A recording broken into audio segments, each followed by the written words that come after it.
everyone? Yes, greetings everyone. Welcome to the practical presentation. Session will be in hybrid mode, and there are several number of participants who are going to present their papers. There are certain general instructions which are given to you in the WhatsApp group. Kindly to check and do connect with us in YouTube live. This session is going on live over there. If you cannot connect in live stream, there will be participants who will be called and they are supposed to present their papers. You can also share your screen and we will help you if you cannot do that effectively. So we are starting with the first presenter of the day, that is Jayshree Khachar. Are you present? Hello? Yes, ma'am. Yes. Will you share the screen? Yes, ma'am. Okay, we can see your screen. You can start your presentation.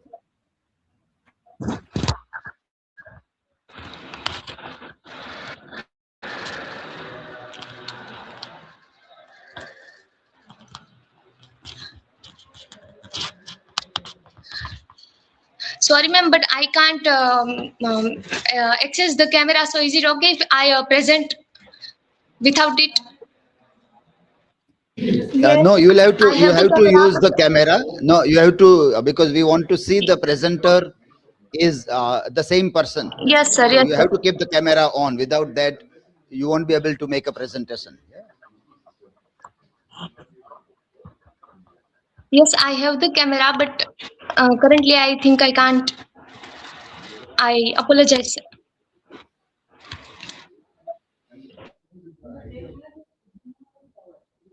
Okay, then we can take the next one, Kavisha. You can take the next presenter. Yeah? Yes.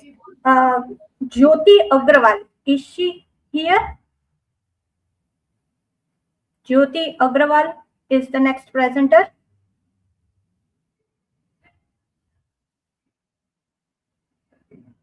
Okay. Mehta Amit Kiritbhai. He is disconnected. Mehta Ila Kiritbhai.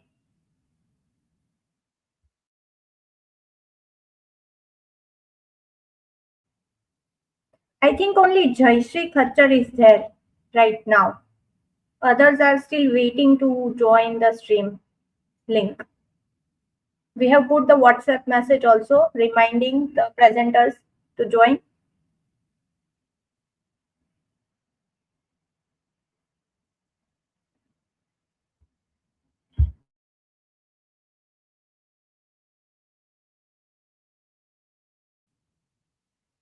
Yes, Jyoti Agrawal, can you listen?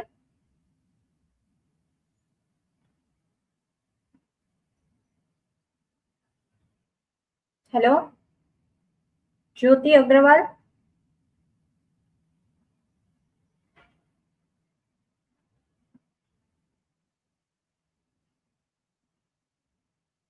Am I audible? Yes, you are audible. You can share your screen and keep your camera on.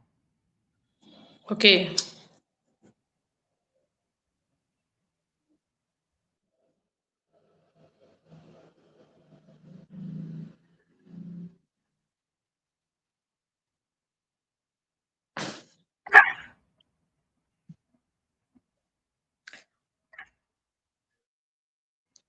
Yes, ma'am. Are you going to share your screen?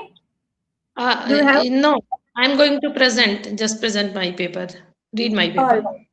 Okay. Okay, You have 8 minutes. 8 minutes. Okay. Okay. Okay. Good afternoon to all present here. The paper that I'm going to present here is titled as Revisiting Indian Epistemology in Raja Rao's Fiction.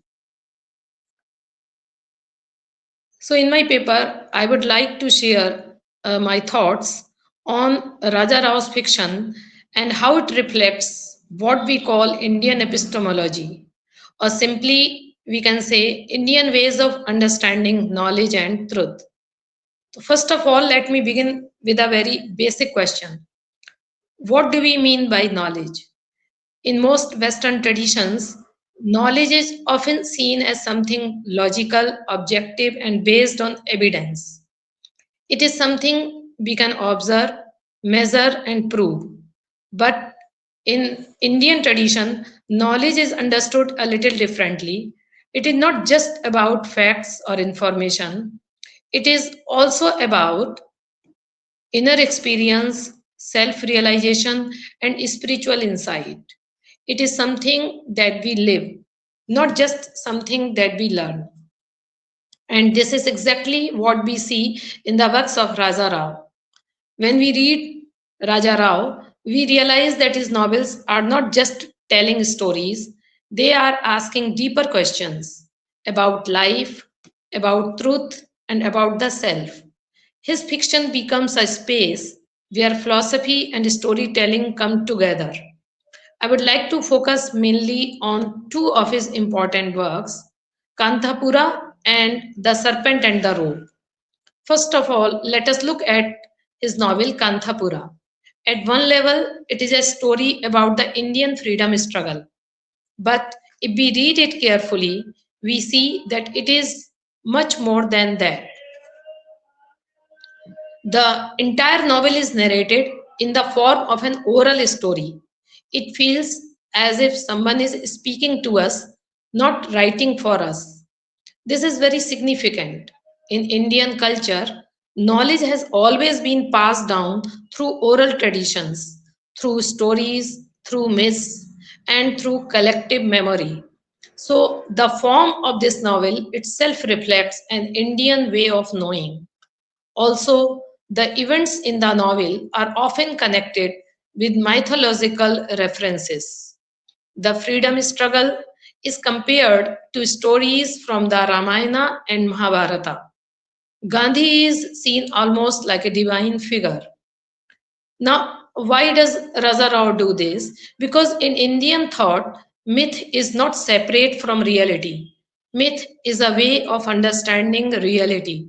Myth is a way which helps people make sense of their present by connecting it with a larger cultural and spiritual framework. So, knowledge is not just political or historical, it is also cultural and symbolic. Now let me move to the another novel, The Serpent and the Rope. This novel is more philosophical and introspective. It focuses on the inner journey of the protagonist. Here we clearly see the influence of Vedantic philosophy. The central idea is the search for truth, not external truth, but inner truth. The protagonist is constantly questioning, who am I? What is real? What is illusion? This reminds us of the Vedantic idea of Maya, where the world is seen as an illusion and true knowledge comes from realizing the self.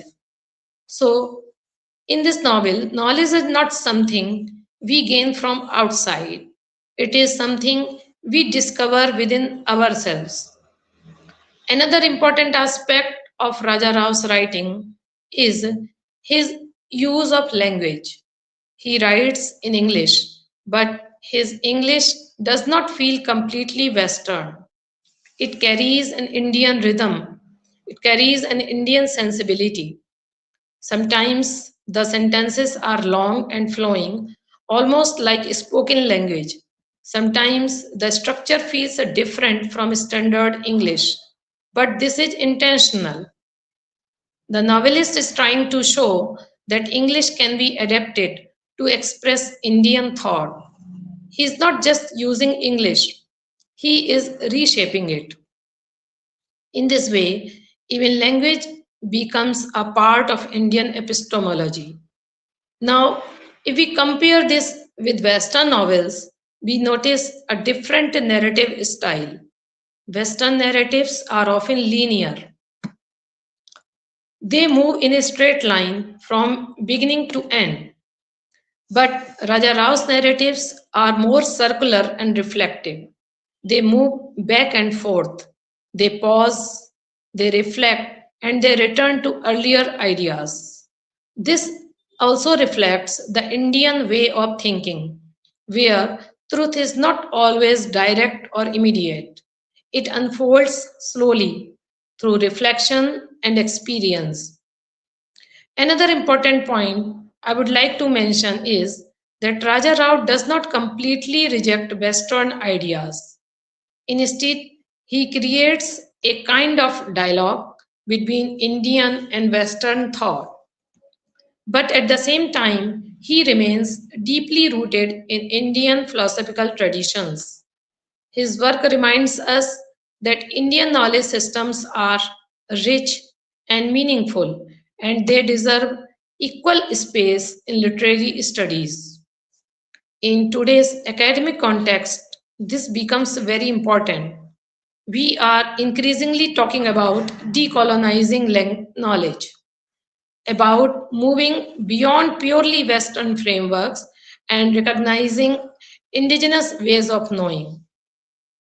In this context, Raja Rao's fiction becomes very relevant. He shows us that literature can be a powerful medium to express alternative ways of thinking. He also reminds us that knowledge is not only something we study in books, it is something we experience in life, in culture, and in tradition. In this way, Raja Rao's fiction offers us a different way of looking at knowledge, that it is also spiritual, intuitive, and experiential. His work beautifully brings together literature and philosophy and encourages us to rethink how we understand both. I would like to conclude by saying that revisiting Raja Rao today is not just about studying a writer, it is about reconnecting with our own intellectual traditions and giving them the place they truly deserve in English studies. Thank you. Thank you very much. Thank you, ma'am. It was indeed a good presentation. Now, I would like to request, ma'am, you can leave the StreamYard link and can join us through YouTube. I would like to invite Jayashree Khattar if she is ready with her presentation and camera. Have you solved the issue? Yes, ma'am. I have solved the issue. My presentation is uploading. So, Fine. You can be here. We will take next presenter, Mehta Amit. Is he here? No, he is not. Mehta Ila, she is here. Yes, but her device is not connected. You have to.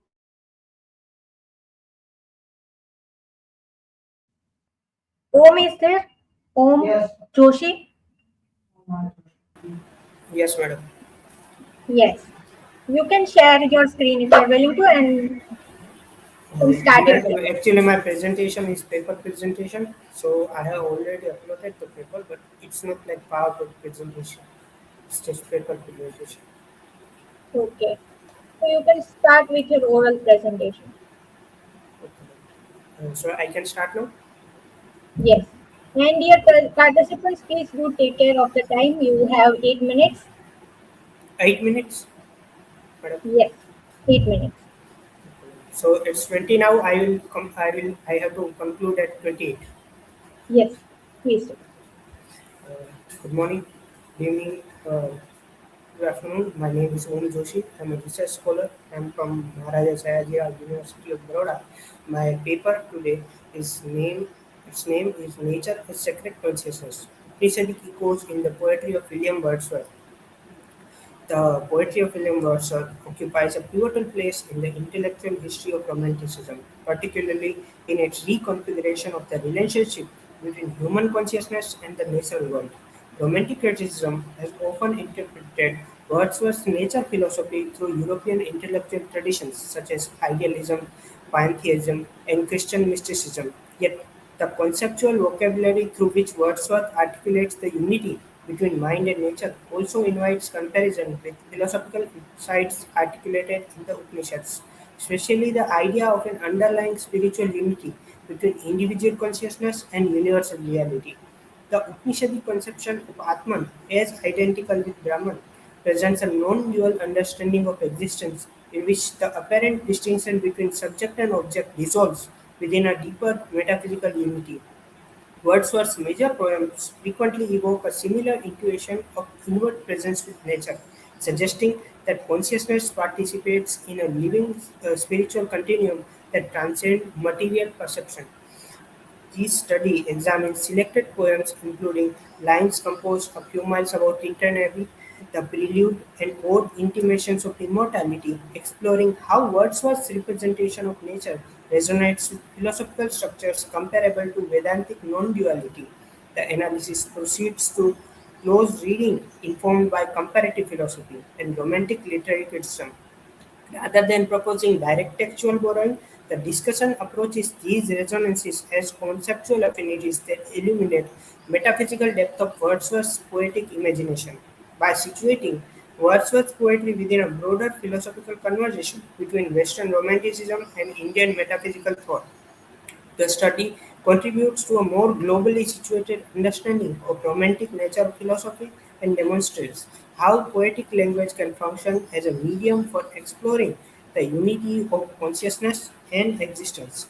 Keywords: Wordsworth, Romanticism, Upanishads, Advaita Vedanta, Nature, Philosophy, Consciousness, Non-duality, Romantic ecology, and Comparative philosophy. Introduction. Within the intellectual landscape of European Romanticism, William Wordsworth stands as one of the most influential poetic thinkers of nature and consciousness. His poetry consistently returns to a question that extends beyond aesthetic appreciation of landscape. How does human consciousness relate to the living world? Romantic scholarship has long recognized that Wordsworth's nature poetry articulates more than sensory description or pastoral nostalgia. It develops a philosophical vision in which nature becomes the medium through which the human mind encounters deeper forms of being and knowledge. The Romantic period witnessed a transformation in how nature was understood within European intellectual culture. Earlier, Enlightenment thought often treated nature as mechanistic system governed by rational laws. Romantic writers, by contrast, increasingly conceive nature as dynamic and living presence capable of human consciousness. Wordsworth's poetry represents one of the most sustained exploration of this idea. In his work, nature appears not merely as an external environment, but as a formative spiritual presence that participates in the development of human consciousness. Wordsworth himself describes this relationship most clearly in Tintern Abbey, where he speaks of a sense sublime, of something far more deeply interfused, a presence that permeates both nature and human mind. This formation suggests a metaphysical intuition in which the distinction between self and world becomes less rigid, giving way to a deeper perception of reality. Romantic critics have often interpreted this idea within European philosophical traditions, such as Spinoza's pantheism or German idealism. Yet, the philosophical structure of this intuition also bears comparison with non-dual metaphysical traditions articulated in Indian philosophy, particularly the Upanishadic conception of unity between individual consciousness and universal reality. The Upanishads presents a philosophical vision in which the ultimate reality of existence is not divided between subject and object. Instead, the deepest level of self, the Atman, is identical with Brahman, the universal ground of being. This non-dual understanding resolves the apparent separation between individual consciousness and the world, suggesting that the experience of unity arises through inward realization that through external observation. Although Wordsworth did not directly engage with the Upanishads in the manner of later thinkers such as Emerson and Thoreau, the philosophical resonance between Romantic natural mysticism and Vedantic non-duality has been noted within comparative philosophy. The purpose of examining these resonances is not to propose direct intellectual borrowing, rather, it is to illuminate how Wordsworth's poetic imagination articulates philosophical intuitions that parallel metaphysical insights found in other intellectual traditions. Romantic poetry frequently expresses philosophical ideas through metaphor, experiential language, rather than systematic argument. Consequently, the presence of philosophical concepts within poetry often appear as intuitive structures rather than explicit doctrines. Comparative philosophical scholarship has emphasized that cross-cultural intellectual encounters do not always occur through direct textual transmission.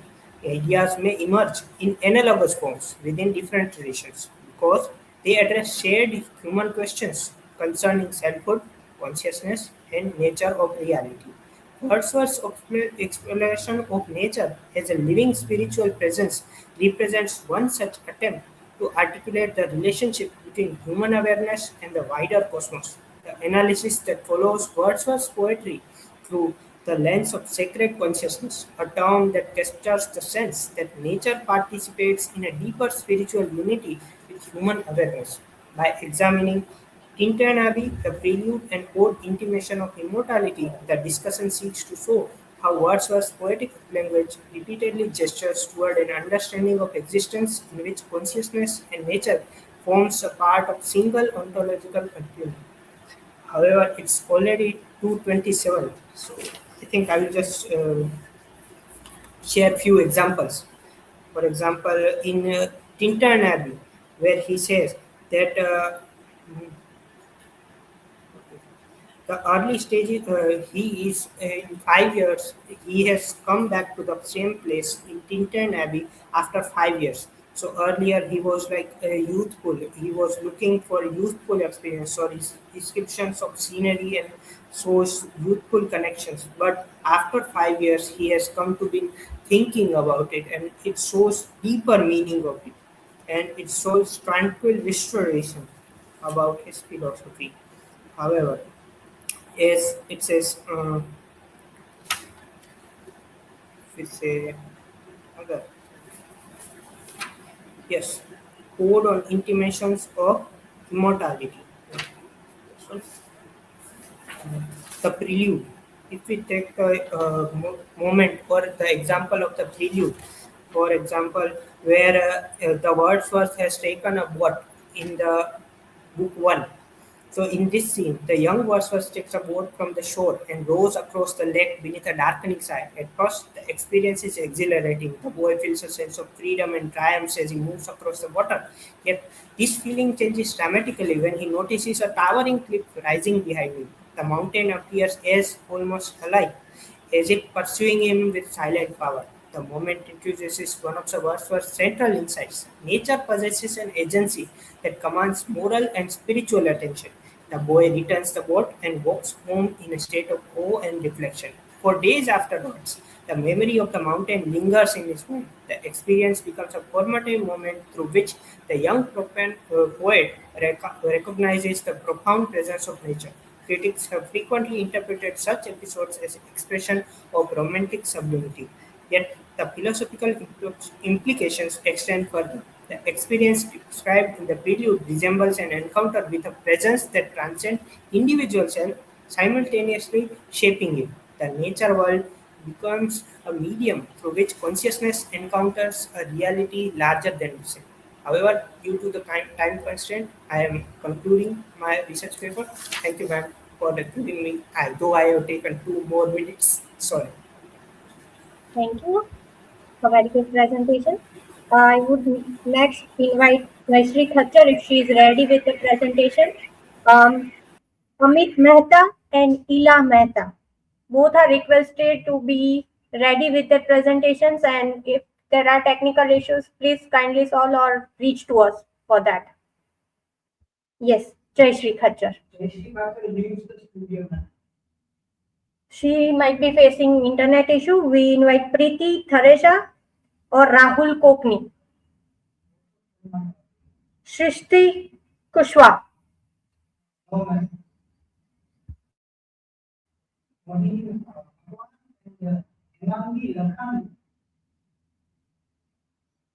We have also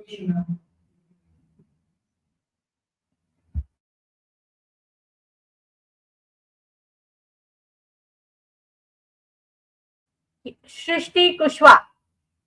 Is she here?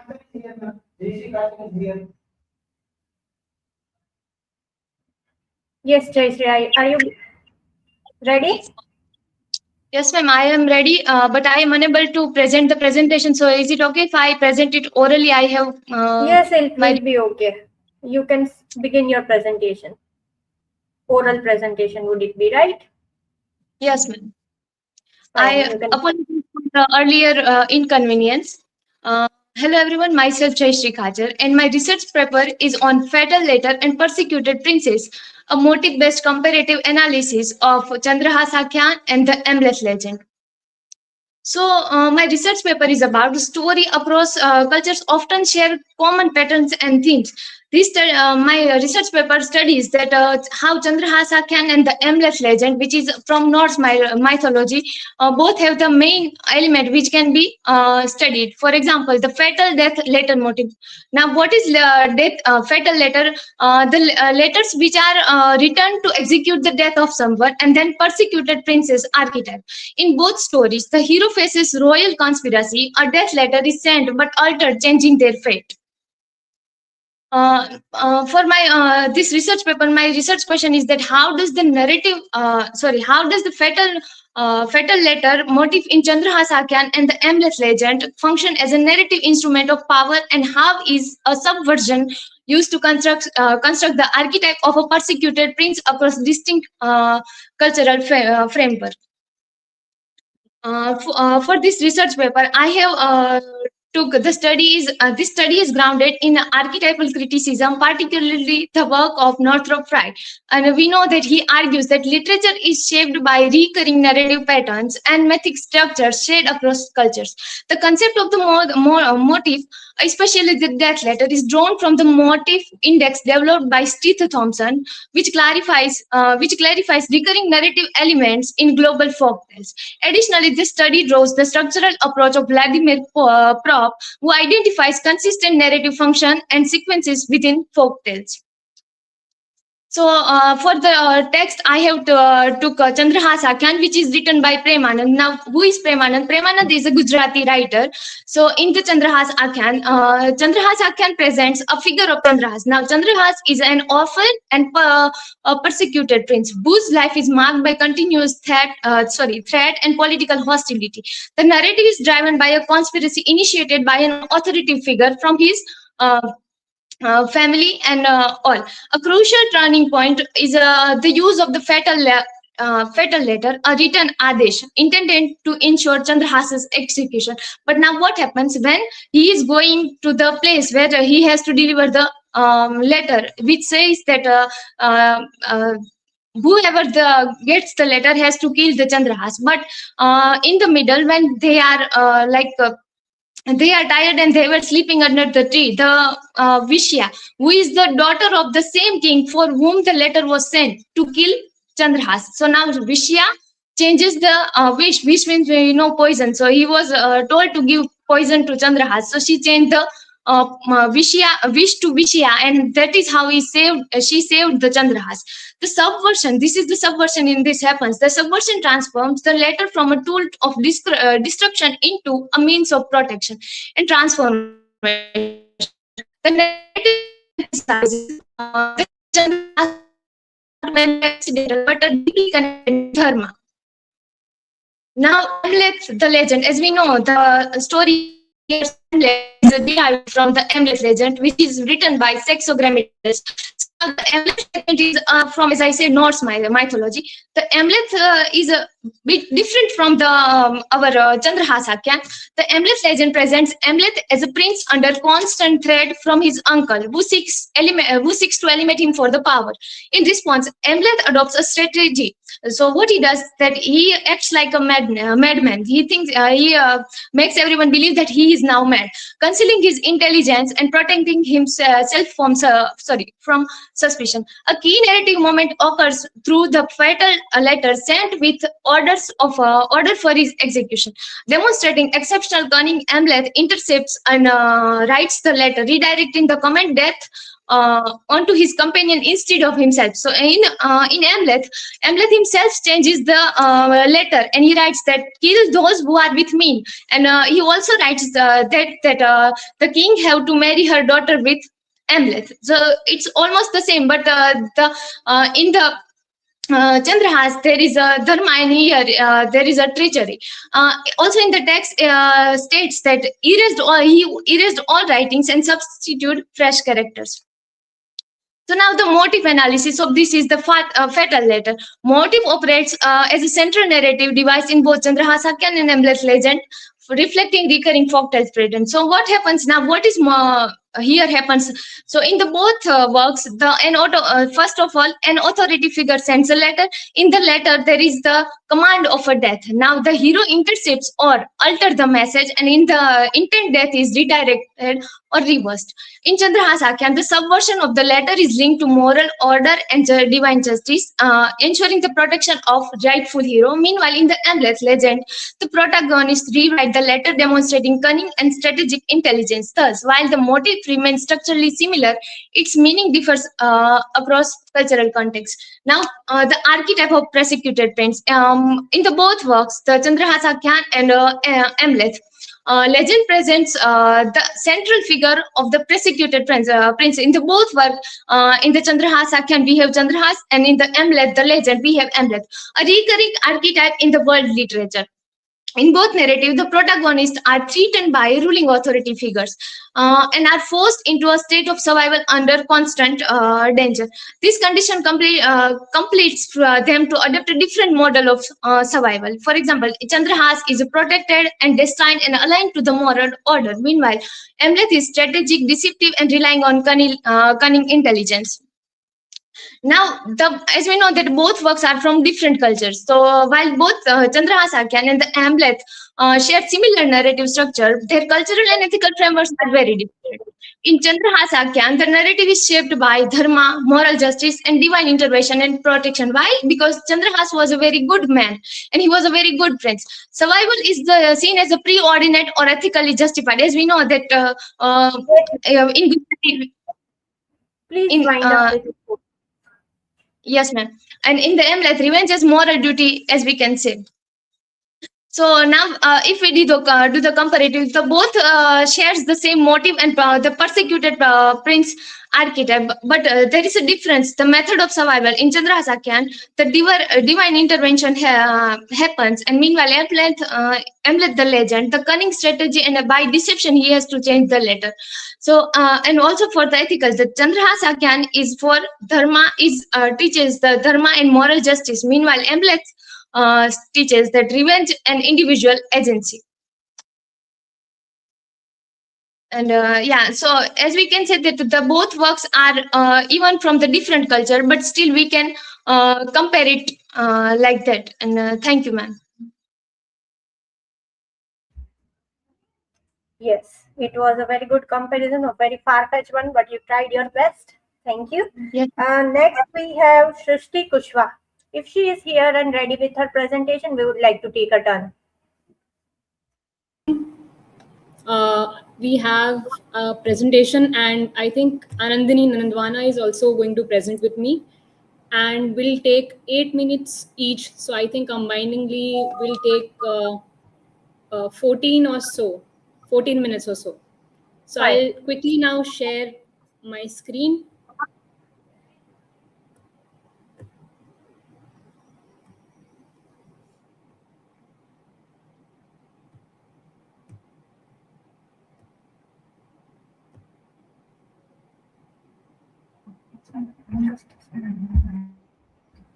Yes, your screen is visible. You can start your presentation. Okay. The maxim Ati Sarvatra Varyajit is a well-known line in cultural discourse. It means excess in anything is to be rejected. In contemporary discourse of IKS, we generally find two strands. Reactionary commentary, which dismisses anything and everything that cannot be encoded or decoded in modern empirical terms. And the second, uncritical glorification of everything with a sense of nostalgia. We have in IKS discourse touchstones like Madhyam Marg, balanced judgment, Yukti, reasoning, and Praman, valid testimony. In our presentation today, we propose to discover ancient ecological wisdom of Tanai and place it in interdisciplinary relevance. Good afternoon, all. Shrishti Kushwa and I, Anandini Nandwana, will be presenting a paper titled Rereading Tanai Poetics, Ecological Aesthetics, Flood Memory, and Indigenous Environmental Knowledge in Global Eco-Criticism. This work emerges from an interdisciplinary intersection of literary studies, eco-criticism, and geospatial analysis, and attempts to reposition Tanai poetics beyond its conventional understanding. Our central argument is that Tanai is not merely a poetic classification of landscape and emotion, but can be reread as a system that encodes ecological knowledge, environmental risk, and cultural memory, particularly of floods and hydrological instability. Today, I will briefly cover the introduction, the literature review, research gap, methods, limitations, key findings, and finally, its relevance to the curriculum. This slide focuses specifically on two components of the Tanai system, Karuporal and Uriporal. Karuporal refers to the material and environmental context of a given landscape. It includes elements such as gods associated with the region, flora and fauna, water bodies, occupation, food, and local communities. These are not incidental details. They collectively construct a lived ecological world. Uriporal, on the other hand, refers to the experiential and relational dimension, how human life, conduct, and meaning emerge within this ecological setting. In this slide, Uriporal is represented through 6 interrelated components: Kurinji, Mulai, Marutham, Neethal, Palai, and Mudalpur. What is important for argument is that these are not isolated categories. They function together as an integrated system where ecology, livelihood, belief, and social structure are interconnected. Therefore, even at the structural level, Tanai does not merely describe landscape. It encodes a complex ecological and cultural matrix, which allows us to extend its interpretation towards environmental awareness and risk perception. We draw on multiple textual traditions to support this reading. For example, Paripatal describes rivers like Vagai in the terms of seasonal flow and ritual ecology.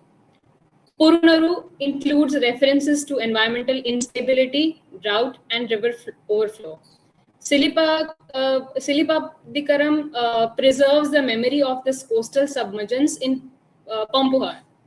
The line, "the sea rose up and swallowed the city," is not only poetic, but it reflects the cultural memory of coastal vulnerability. Further, temple and Sthala Purana traditions from Madurai, Thiruvaikavur, Madurakantakam continue this memory in sacred and local narratives. So taken together, these texts indicate that Tamil literary culture retains a long continuity of ecological awareness, particularly regarding water systems and risk. This slide visually represents the research gap that this paper addresses. If we look at the infographic, the first layer showcases how Tanai is commonly understood as a classification of landscapes and emotions. This is the dominant pedagogical model used in English studies. However, as we move across the infographic, we begin to see what is missing from this conventional reading. Tanai is not only about landscape and emotion, but it also implicitly contains ecological systems, patterns of habitation, water bodies, and river dynamics, and also the conditions of environmental instability. So these dimensions are usually not foregrounded in teaching or criticism. The infographic then highlights a second level of omission, which is that Tanai is rarely connected to specific geographical locations that are historically and environmentally vulnerable. For example, sites like Pompuhar are present in literary texts as spaces of coastal submergence, but they are not typically read in relation to real-world environmental risk. So what we have here is the gap between literary classification on the one hand and environmental and spatial interpretation on the other. The final segment of this infographic indicates the intervention of this study. So we propose to bridge this gap by reading Tanai not as a static taxonomy, but as a dynamic ecological system that encodes environmental memory, risk perception, and settlement vulnerability. This study uses a layered methodological framework. First is hermeneutic interpretation, drawing on Paul Ricoeur allows us to read text as layered structure of meaning where landscape is symbolic, cultural, and mnemonic. Second, eco-critical reading following Glotfelty and Buell enables us to treat literature as site of human-environment interaction. Third, environmental aesthetic and spatial theory help us understand Tanai as a lived spatial system where meaning emerges from a place. Fourth, indigenous ecological knowledge, as defined by Burks, frames Tanai as knowledge, practice, belief system. Finally, we integrate GIS-based spatial analysis, where earlier research using AHP and geospatial layers identified flood vulnerability zones. It is important to clarify that we are not using literature as an empirical data, but we are placing the literary memory and spatial vulnerability in a comparative analytical framework. There are two major limitations. First, literary text cannot be treated as historical proof of specific flood events. They represent environmental memory, perception, and cultural encoding, not empirical evidence. Second, access to primary Tamil text is uneven and translations vary in quality. Therefore, this study avoids excessive quotation unless the text is verified. This ensures methodological caution and prevents overinterpretation. The first major finding is that Tanai should be understood as ecological semiotics. It connects land, people, conduct, and meaning rather than merely linking land and emotion. For instance, Tolkappiyam classification associates specific deities, ecological zones, human practices with landscapes, and it indicates a deeply embedded environmental worldview. Further texts such as Manimikalai explicitly contain warning statements like Kaviripattinam will be swallowed by the ocean. The function is hazard memory narratives tied to specific locations. Similarly, Puranaru uses imagery of floodwaters and unstable landscapes, indicating awareness of hydrological risk. This slide presents the Vagai flood legend, primarily preserved in Tiruvil Ayatar Puranam. The narrative describes a moment when the Vagai river swells into a dangerous flood, threatening the city of Madurai. In response, the king orders that every household must send one person to help and carry the sand and strengthen the river bank to contain the flood. An elderly woman, Bandi, who survives by selling food, has no one to send. So she hires a young man to do the work on her behalf. However, the man neglects the task and is found resting. When he is struck for not working, it is revealed that he is none other than Shiva in disguise. So, through this divine intervention, the flood is ultimately controlled and then the city is protected. So what is important in this legend is not only the divine element, but the structure of the narrative itself. A swelling river, collective civic response, vulnerability of marginal individuals, and the urgency of flood control. This allows us to read the legend as a form of environmental memory, wherein hydrological risk and social response are encoded within a sacred narrative. A legend of Thiruvaikavur.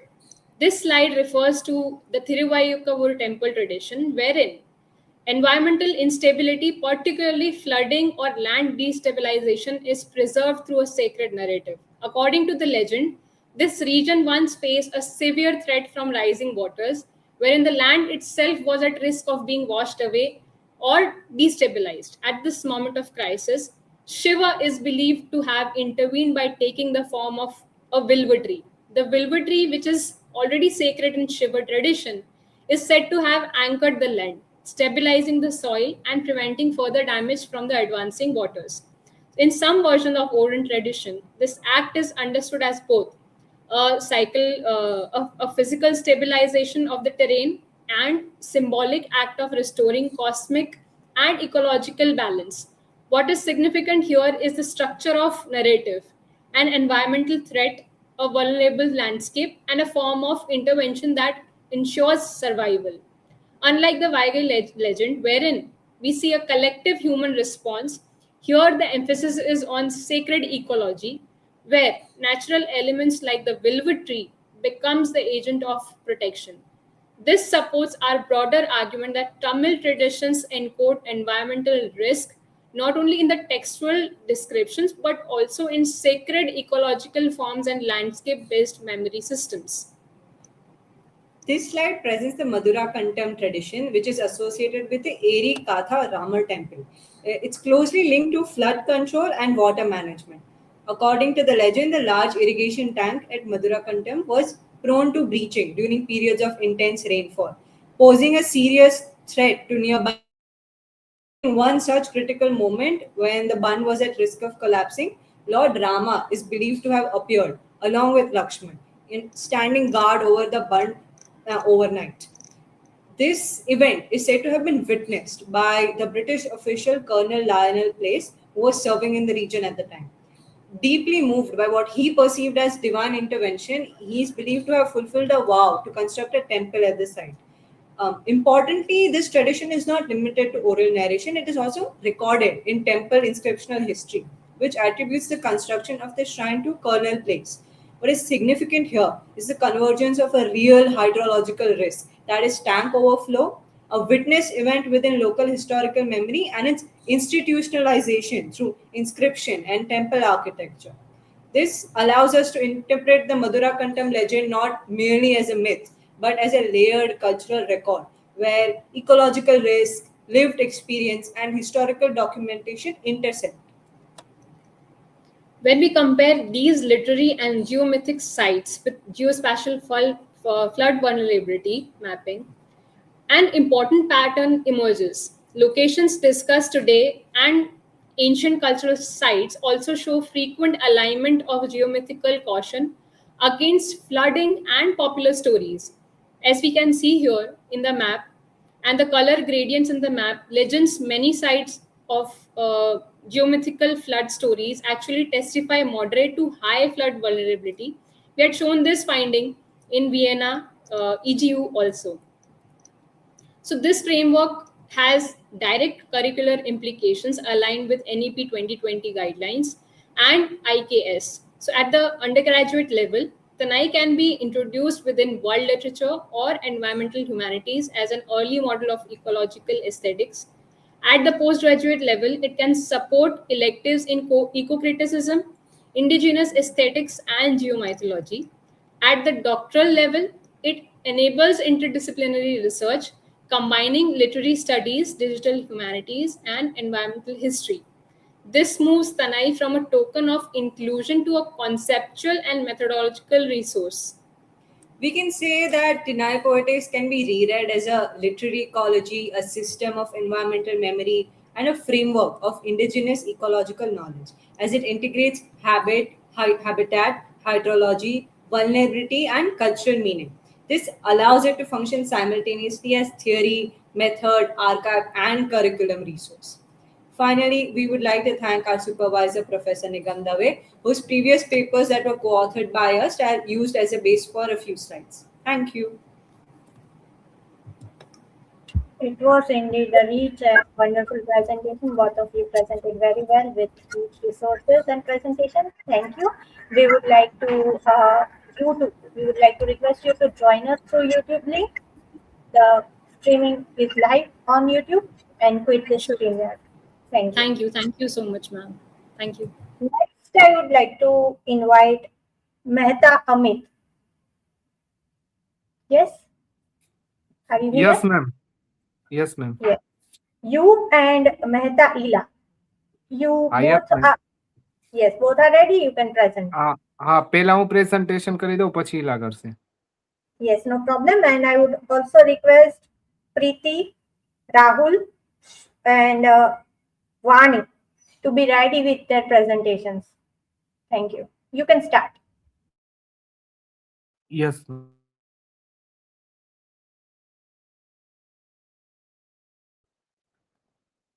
Yes, ma'am.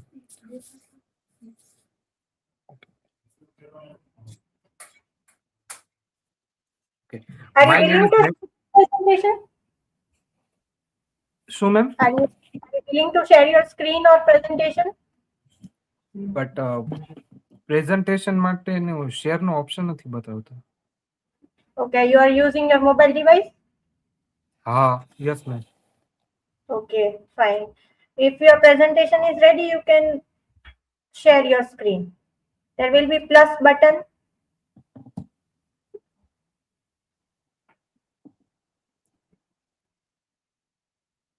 And if other participants are also facing any technical issue, please reach to us. We will try to solve your issues. PPT શેરનો option નથી બતાવતો madam.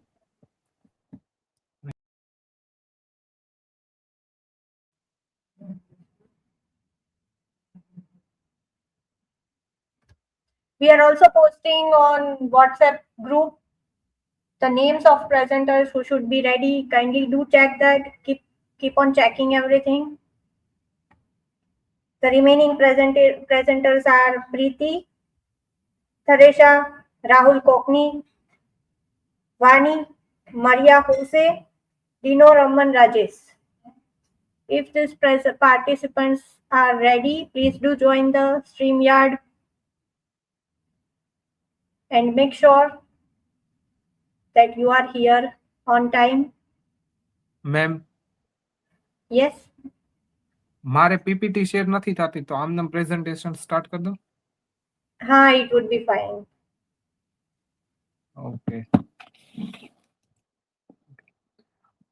મારું નામ છે મહેતા અમિત કિરીટભાઈ. હું Swami Sahajanand college of commerce and મેનેજમેન્ટમાં MCom sem 4 માં અભ્યાસ કરું છું. My topic is translation studies and Indian knowledge system, breeding traditions through language. Amit, Yes, ma'am. we cannot see you. Kindly put your camera on. Yes, Yes. ma'am. Okay, ma'am. Introduction. The intersection of the translation and Indian knowledge. Translation serves as a vital bridging connection ancient Indian wisdom with contemporary global discoveries. Through multicolor international works, center old knowledge from Sanskrit, Pali, Tamil, and other classical language, gains the new life in English and other world language. The society has encouraged transcripts mere word conversation. It be requires deep culture, understanding, philosophical insight, and respect for other original context, whilst ensuring accessibility for modern readers. Defining Indian knowledge system, a brief overview. Philosophical traditions, health science, spiritual practice, applied knowledge. The role of translation in preserving and determining Indian knowledge wisdom, access and accessibility, culture provisions, academic integration, competitive relevance, challenges and opportunities in translating ancient Indian text. Challenges: Sanskrit terms with no direct English equivalents, laws of matter between manuscript traditions, opportunities, cross-cultural, news profile, digital platforms, reaching wider audience, revival of interest traditional knowledge. Case study: successful bridings between traditions. Methodologies for culturally sensitive translation. Source text analysis. Collaborative approach. Footnotes and glories. Dynamic equivalence. Technology contribution to briding knowledge gaps. Machine learning tools. AI powered translation software trained on classical text, clearates entitled transaction process through human expertise. Digital ach- awareness, digital awareness, text analysis software, the future of translation studies and Indian context. Conclusion towards a global understanding through language. Thank you, ma'am. Yes. The very next presentation is Mehta Ila. Yes, ma'am. Join us. And kindly put your camera in a proper position so that we can see you if you don't have presentation. Okay, ma'am. Right. I would request PT to be ready. Yours will be the very next presentation after Ila. Start, ma'am. Yes, you can start. Okay. My topic name is Integrating Indian Knowledge System into Language Study.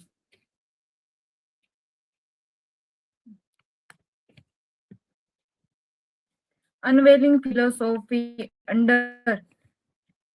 underpinnings of Indian language. First, sound. Indian philosophy views language as more than communications. It's a manifestations of cosmic energy. The concept of the Shabda Brahman, the divine word, connection, experience with unlimited reality. Second, mind and meaning. Traditional system emphasize the relation between communication, meaning making, and experience. Language, it it's it's a tool, but a pathway to understanding communication itself. Keywords.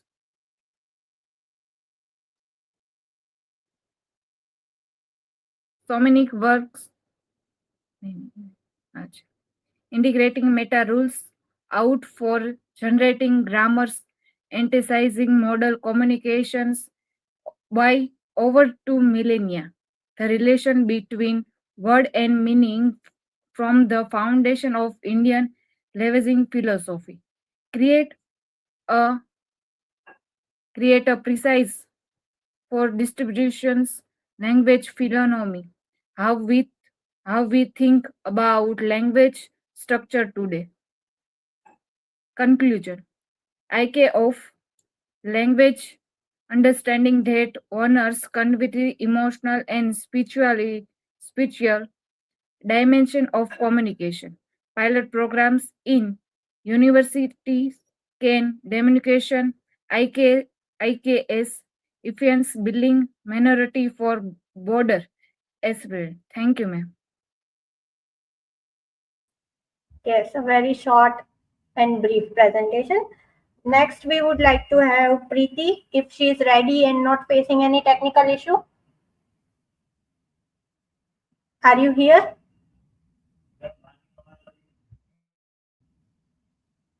Or Vani Maria Jose? Hello? Yes. Yes, you can start your presentation. Are you willing to share your screen? Um, no, actually, the presentation is in the laptop. All right. You can join through laptop and share your screen. Am I supposed to share it? Like if presentation would be there, then it would be good. Okay, okay, ma'am. Next presenters, please be ready. Christy, Rahul, and Deepak. Are they in the meeting?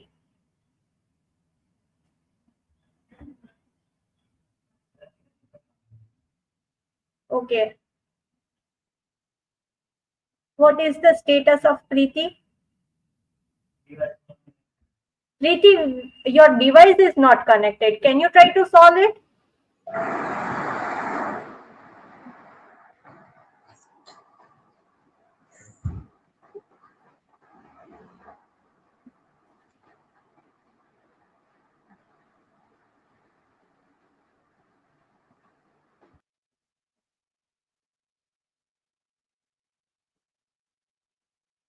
We still have 4 presentations left.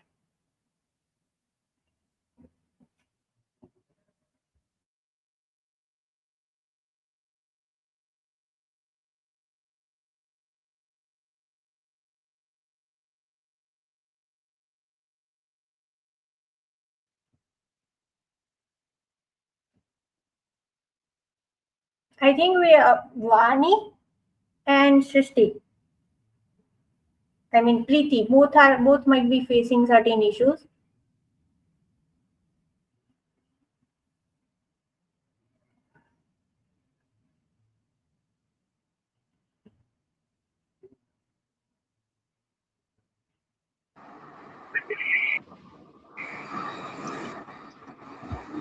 Are you ready? Vani.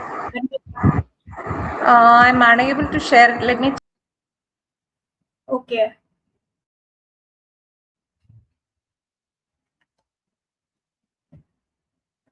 Preeti is unable to join. That is what she is mentioning. If she is watching us live on YouTube, she will just have to tap on the link given to her. With good internet connection, she will be able to join. There are no technical issues from our side.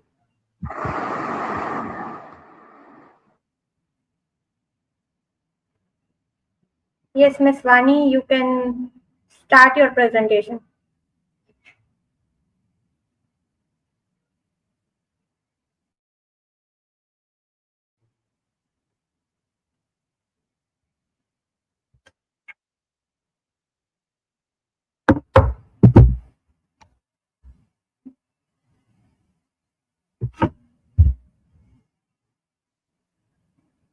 PPT. I have the PPT with me, but I don't see the option to share it. There will be option in the status bar below your. I can see section and settings. Have you joined from the mobile device? Yes. Mobile. Okay. Start your oral presentation then. Oh, okay, ma'am. Okay, sure.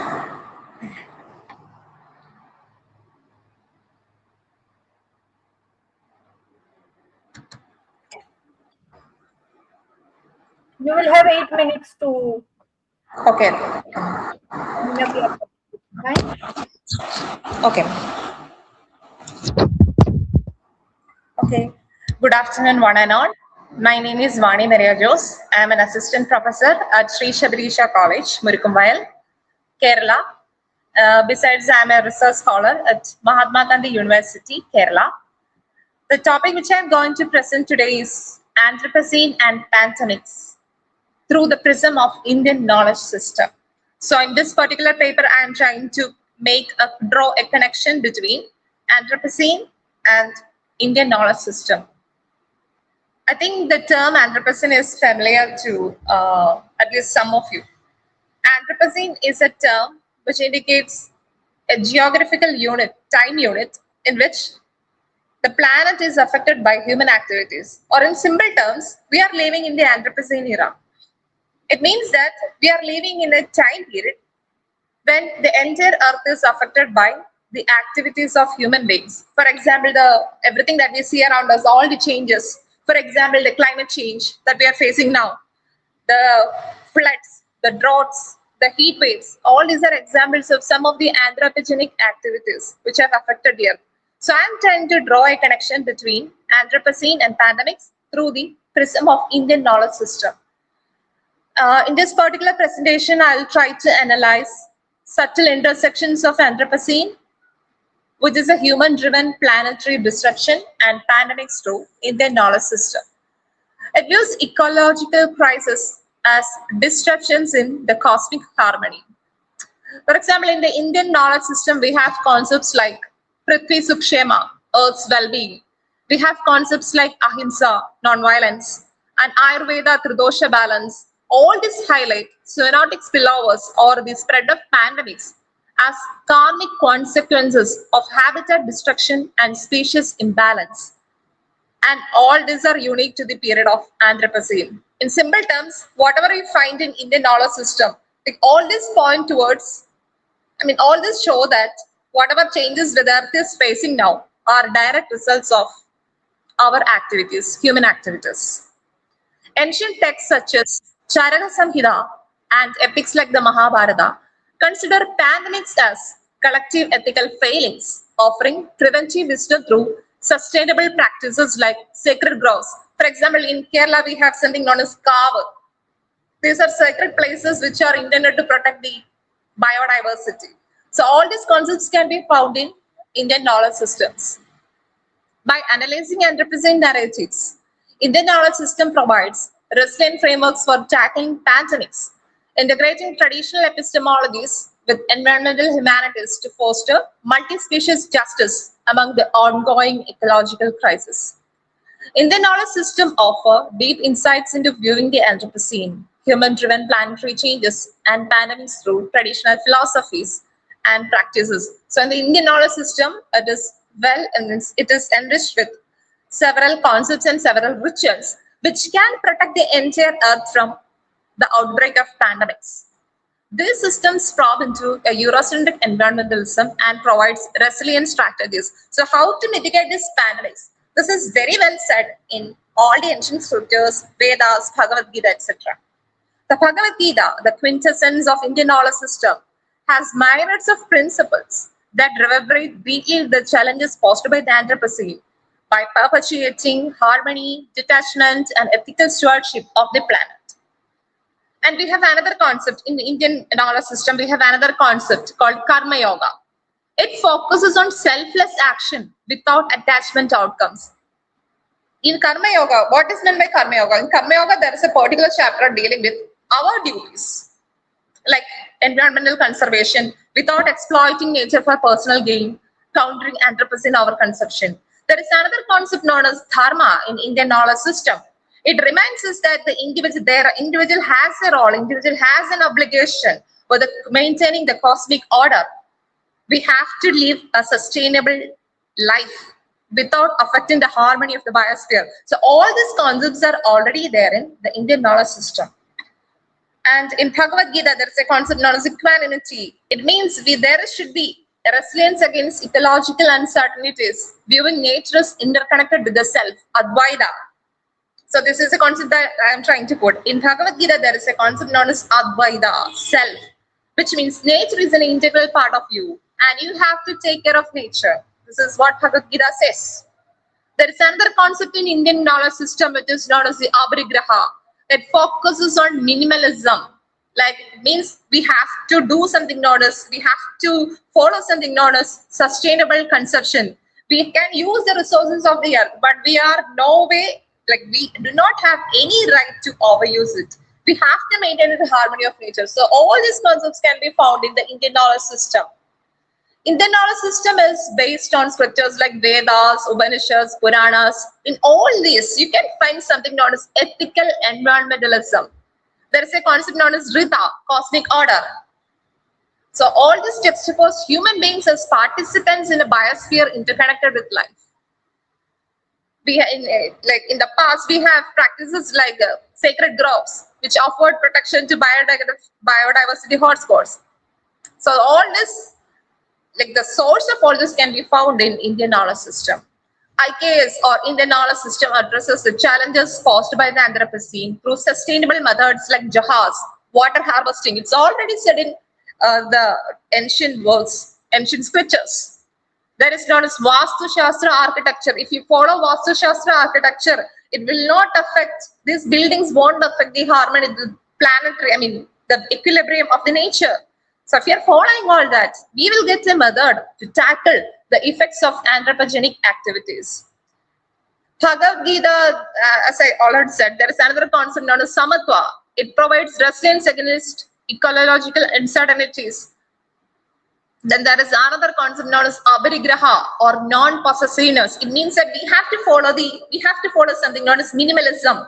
We have to use resources only minimally, so that future generations can use it. It's something similar to something similar to the concept of sustainable development. So all these are examples of what we can find in the knowledge system.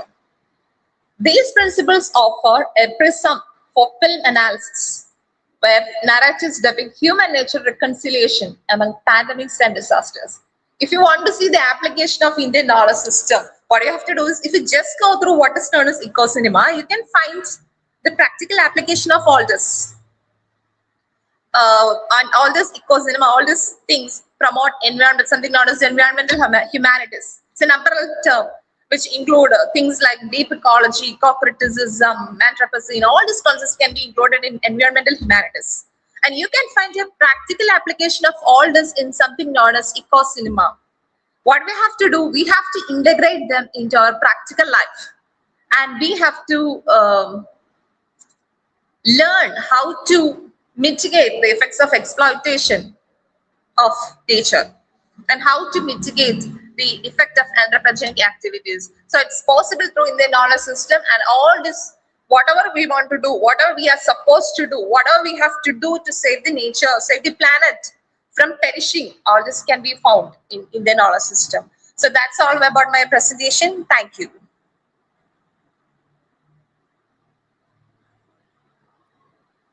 Thank you, Vani Jose.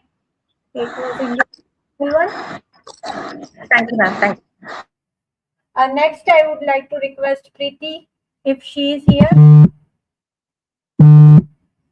Is Preeti here?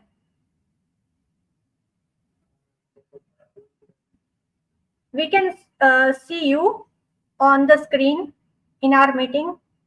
Preeti, can you listen to us? Am I audible to you?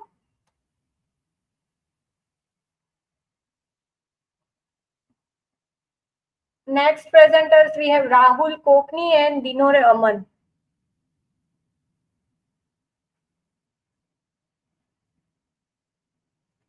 We will wait for a few minutes for these presenters.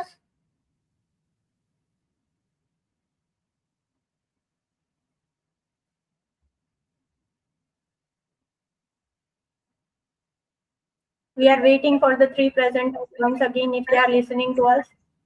Yes, Preeti, you are visible. Yes, ma'am. Are you willing to share your screen for presentation? Yes, ma'am. Yes, ma'am. Okay. Then you will have to join Will you through please laptop guide or me? computer. Actually, I'm having tablet, so I want to share my screen, but I don't get the button. From where should I? What can I say? Share. Oh, all right. A mobile device, I think it won't be there. If you have joined through your mobile, you won't be able to see or share your screen. So you can make your oral presentation then. Or it would be better to join from computer as well. Okay, ma'am. Will you please give me 2 minutes? I will join through my tablet. Just keep the screen on. Okay. Don't log out from here or don't quit the meeting. Okay, ma'am. Okay. May I go through oral, ma'am? Yes, it would be okay, convenient, fine. Okay, ma'am. Good afternoon, ma'am. My name is Preeti Taresha from Dr. Subhas University, Junagadh. Today I'm gonna represent my Duex Mukina method, which I have used as a bridge between the shloka of Bhagavad Gita and Robinson Crusoe, which is written by Daniel Defoe. Am I audible, ma'am? Yes, you are audible. Please continue, you will have it. Okay, ma'am.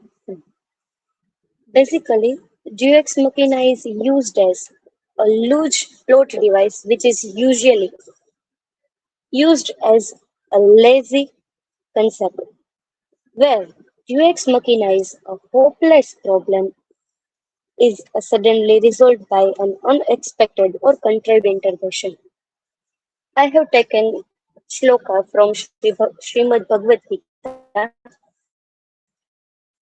This is taken from chapter 4, shloka 7, which is Yada yada hi dharmasya glanirбhavati bharata abhyurthanam dharmasya tadatmanam srijamya.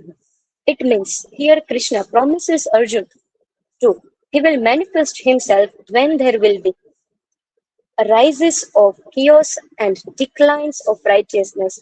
Here Krishna promises Arjun that he will manifest himself when there will be so much chaos, there will be a numerous problem, we can say infinite problems. It cannot be solved by itself. At that time, excuse me, ma'am, may I see? Yes, we can listen to you. You can continue your Okay. presentation. Okay. Krishna's promise, which is investigating when Dharma fails, is not just a rescue for Arjun, but it is what that gives Arjun to strength to keep going on. Krishna promises that when there will be so much chaos, when there will be adharma, so he will come and manifest himself as a super strength.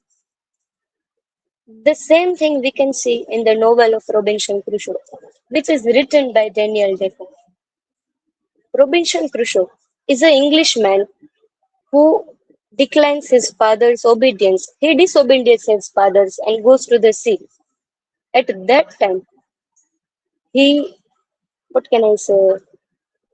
He goes through so many crises. Like, for example, he goes to the island where he live isolate for 20 years or so, 28 years.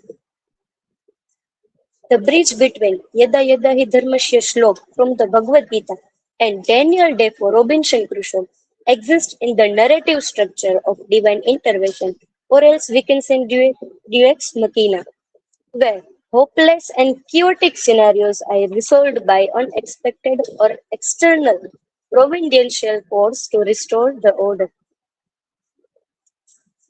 I have taken so many key Deus Machina moments. First and foremost, from Robinson Crusoe is the shipwreck. Shipwreck is adharma, or we can say the shlok concept is when adharma prevails, it is necessity to a shift. Crusoe's wreck is total chaotic and collapse. Yet, Deus Machina style, the ship remains lodged near the coast and allowing him to salvage supplies. It is an improbable survival device. When Crusoe goes to island, his ship wreck and all of dies. He escaped Robinson Crusoe and a dog. Though the ship remains safe and Robinson Crusoe can take some food, some material for his survival on the island. The bridge between these two texts is just as Krishna manifests to save the virtues, the conveniently placed shipwreck act as manifestation of resource necessary for survival. The second one is Friday, is the ultimate Deus Machina. When Robinson Crusoe got to the island, he is all alone. So the shlok concept comes as Paritraya Sadhunam. It means it is given protection from the cold. After 24 years of isolation, Crusoe is desperate. Suddenly, the savages conveniently visit his specific side of the island, and Robinson Crusoe saves Friday in a dramatic turn of events. The bridge is the arrival of Friday is an abrupt and unforeseen solution to solve Crusoe's loneliness and weakness, serving as protector and servant. Thus, re-establishing order on the island is similar to a divine guardian. The third one concept is the English ship as a divine salvation. The shlok concept is I have taken is Dharma Sanstapana Artha. It means establishing righteousness.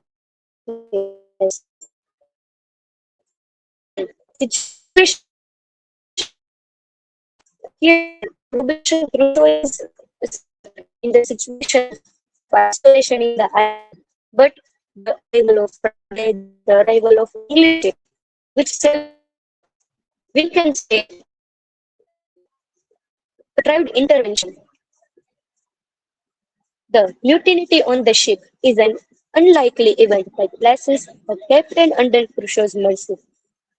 The abrupt arrival of the ship saves Crusoe after 28 years, acting as the final dramatic intervention that brings him back to the civilization, mirroring the divine restoration of order after a long period of trouble.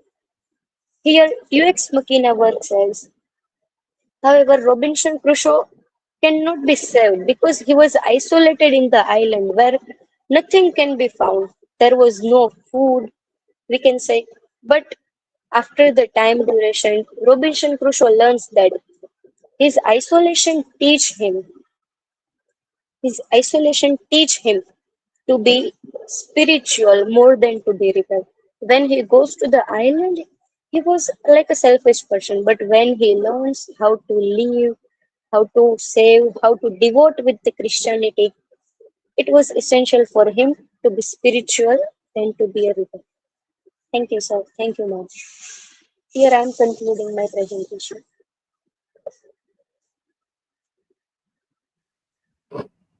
Yes, final reminder. Thank you, Preeti, for your presentation. It was a thought-provoking one, connecting both Deus Ex Machina and in IKS together. You tried your best. Last reminder is also put in WhatsApp group, and this is final reminder. We are calling Rahul Kokni and Dinore Aman. If they are listening to us through YouTube, please kindly join the StreamYard link, which is mentioned in the group itself. And almost we are done with all the presenters except these two.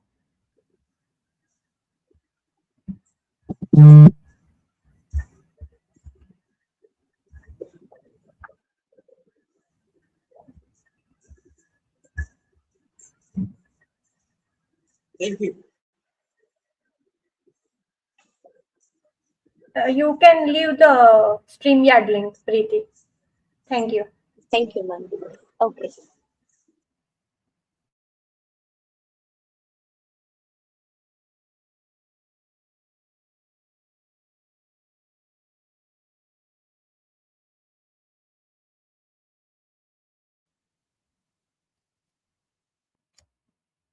So we will wait for a minute or so for these two presenters.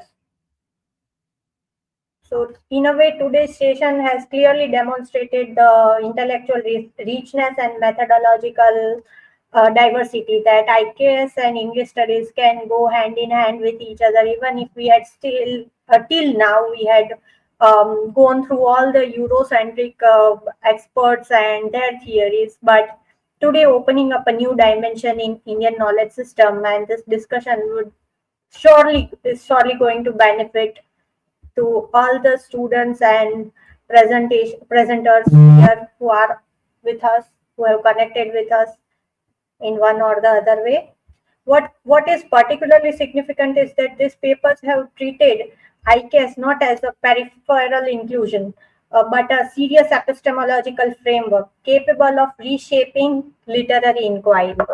We had begun with reflections on Indian epistemology in literary practice, especially with the engagement with Raja Rao's fiction. Then we moved to comparative poetics and spirituality, the reading of Wordsworth through Upanishadic notions or Upanishadic lens. Then we had jumped to translation studies, language and translation studies, and exploration of translation as a bridge between traditions, along with reflections on Bharatiya linguistic and philosophical frameworks. And equally noteworthy or the highlight of the day kind of presentations were made on ecological perspectives uh, in the and reading the Tinai poetics, with which connected classical Indian aesthetic frameworks with contemporary global eco-criticism and indigenous environment knowledge. And finally, the discussion on integrating IKS into language studies provided a valuable pedagogical direction as well. The last presentation made by Preeti was also noteworthy in terms of exploring Deus Ex Machina in the Bhagavad Gita and Robinson Crusoe, both amalgamating with each other. So that were the highlights of the day. Thank you to all the presenters who had made a valuable contribution in the seminar. Yes, sir. If you are Acha, here. is it done? All done? Yes, sir. All presented or anybody is remaining? Out of total 11, 2 were not here. 2 were absent and they were given numerous reminders as well. In Okay, WhatsApp then I think we'll have to tally with the another group and we can divert some of them here. Sure. So ask in the second group, what is the status? In one of the corner, the report might be taken by one of the volunteers. Okay, sure. So then Sure. some of them can be diverted here. So parallel, we can complete the thing. Fine, sir.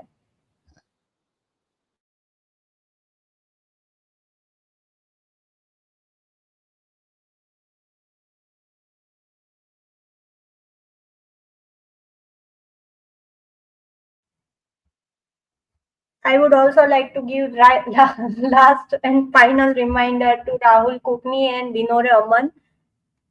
Both are yet to present in this StreamYard link.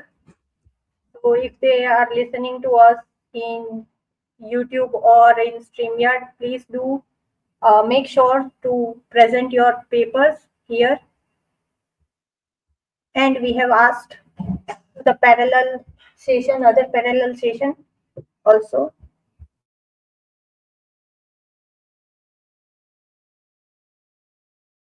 Okay, so ask some people there that in the another group, what is the status? How many are present? What is the status? So yes, sir. That can be here. It can be diverted here.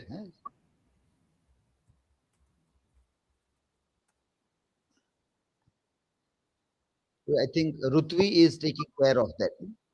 Yes, she is in the doing the process right now.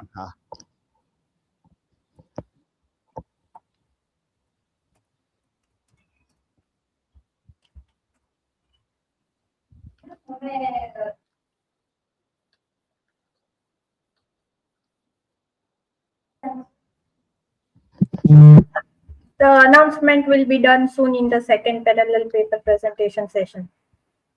It is informed to the chairperson. So she will announce soon, sir.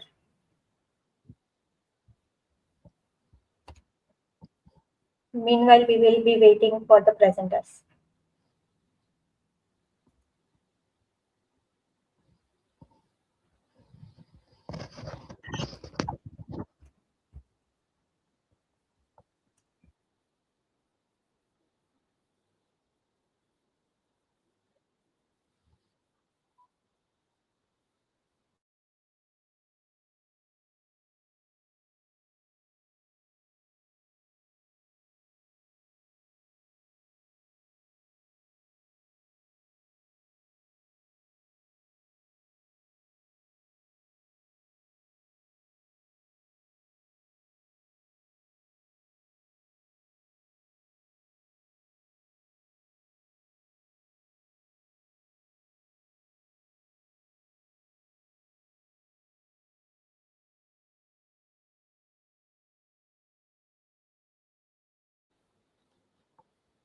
So 4 participants from the other group are informed to join here. Yes. The WhatsApp message is being sent to them and they will come here. Yes. So I think Deepa Rastogi, Bhaudip, Ajna is here. Yes, Deepa Rastogi, are you ready for presentation? She would not be here, sir. Huh? Jadhav Juiba, Dr. Shweta V. Gohel, Mitwa Pandya. Sir, I am facing some buffering in my network. Kindly provide me a few seconds to move to some other place for better network. Acha, okay.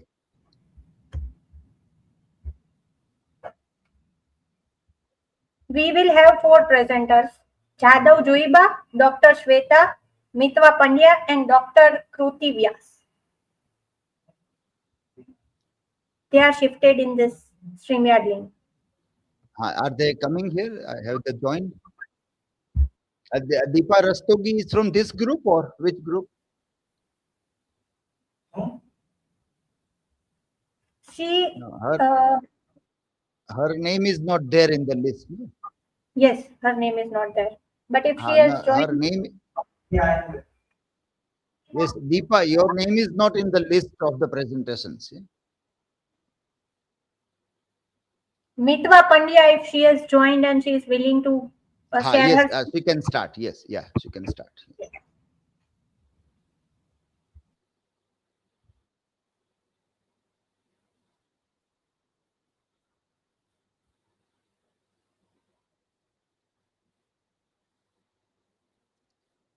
Am I audible? Hello? Yes, audible, and your screen is also visible. You can start your presentation. Okay, thank you. Good afternoon, respected sir and madam. Today I'm going to present my paper title, Using Song to Teach English Pronunciation and Literary Emotion, Pedagogical Study. So, next slide. Okay. In today's time, English teaching is becoming more initiative and student-centered. Songs are very useful tool because they include rhythm, sounds, and meaning together. They help a student improve pronunciation like stress, rhythm, and intonation. At the same time, students find it difficult to understand literary emotion. So I use Rasa theory as a framework to explain emotion. The aim of this study is that to explore how song can be used in teaching. It focuses on improving pronunciation, understanding emotion, and making classroom more engaging. And also, they can learn vocabulary, new words, and all. So here's the my study is based on some question like how many songs help pronunciation, how songs can help for pronunciation learning, how they help understand emotions, what is the role of Rasa theory, and how song affect student engagement. And the hypothesis of this study is based on learning and based on that song-based learning improve pronunciation, emotional understanding, and student participation. Previous study show that song create a relaxed environment. They improve pronunciation and speaking skills. They also help memory and increase student participation. So, however, few research study combine pronunciation, emotion, and Rasa theory together. So, my study try to fill that gap.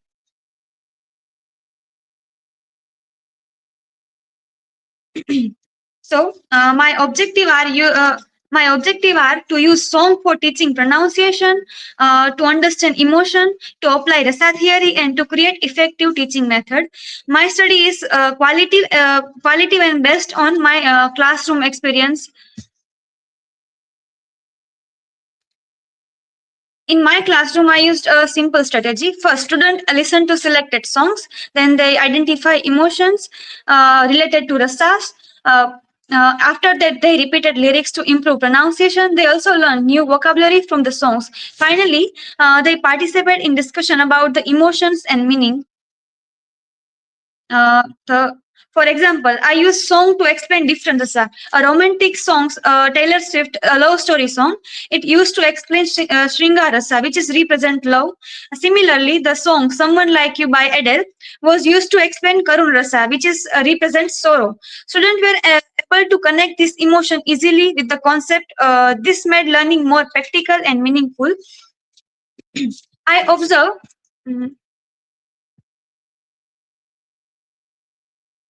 I observed that students understood different rasa emotion more clearly. They were able to connect song emotion with literary concept. Their pronunciation improved through repetition, and they also learn new vocabulary. Most importantly, they show more interest and active participation. The key findings are that song-based learning makes classes more engaging. It improves speaking skill and emotional understanding, and it creates a more interactive and enjoyable classroom environment. In conclusion, songs are effective teaching tools. They help improve both pronunciation and emotional understanding. Rasa theory further strengthen a student's connection with literature. Overall, it is innovative and experimental approach to teaching. In future, this method can be applied as a different educational level. Digital tools and multimedia can also be used. Regional songs can be included, and further research can be done with larger group. These are the references I used in my studies. Thank you. Yes, thank you, Mitwa. The integration of fact, sound, and language learning is particularly sounding promising. You may consider incorporating specific classroom examples or learner responses to further demonstrate its effectiveness. Thank you for the presentation. Next, we would like to invite Dr. Shweta V. Gohil. I think if Chadav Juiba is not facing any technical issues, then she can also join and present the paper. Yes.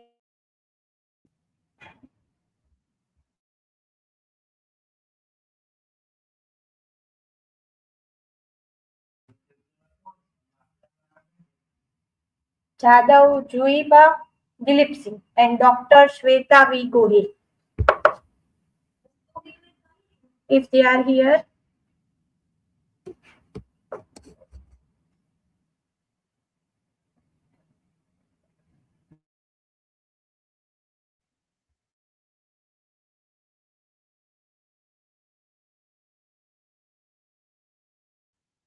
Deepa Rastogi, you can quit the link. You can leave the stream.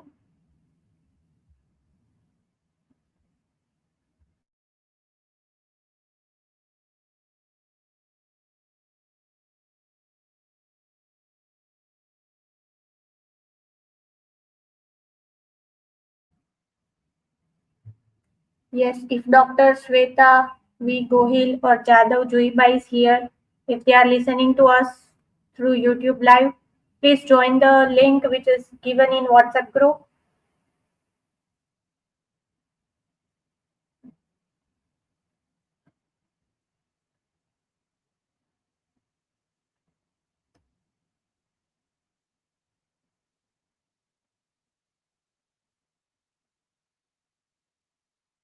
Yes.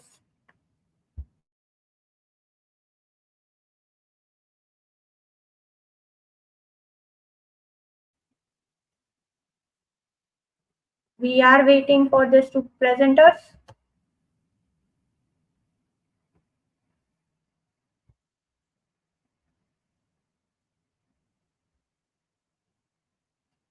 Jadhav Juiba and Dr. Shweta V. Gohil.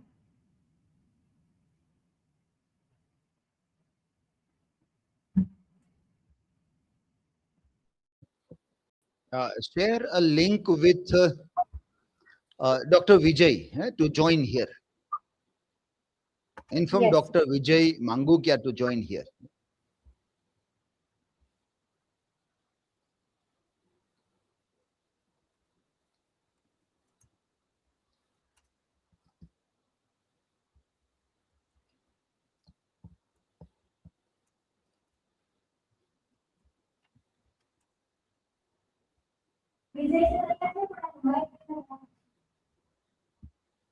Vijay sir is there in the another stream yard. So he can come here instead of waiting there. He can start here. Yeah. Yes, sir. We have given reminder in the WhatsApp group.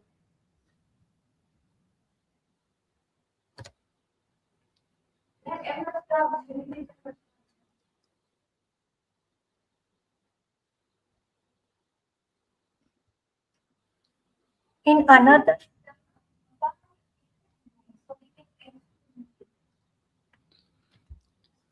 Okay, I think he is joining there. So anybody is remaining here then now? Yes, sir. Two presenters are still there. Dr. Shweta V. Gohil and Jadhav Juiba Dilip Singh.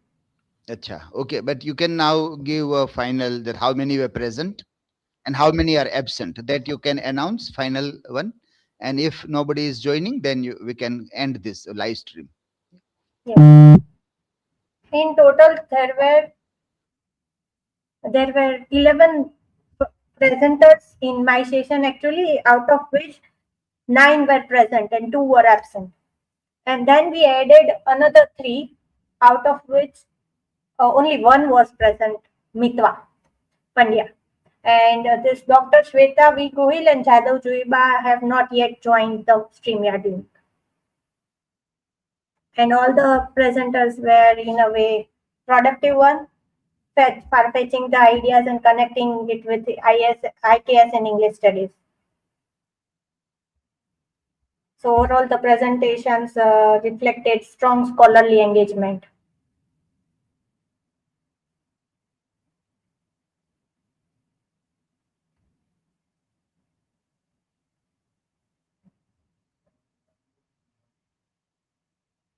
We can end the session. Yes, sir. Can you hear me? Okay, just a final call we can give.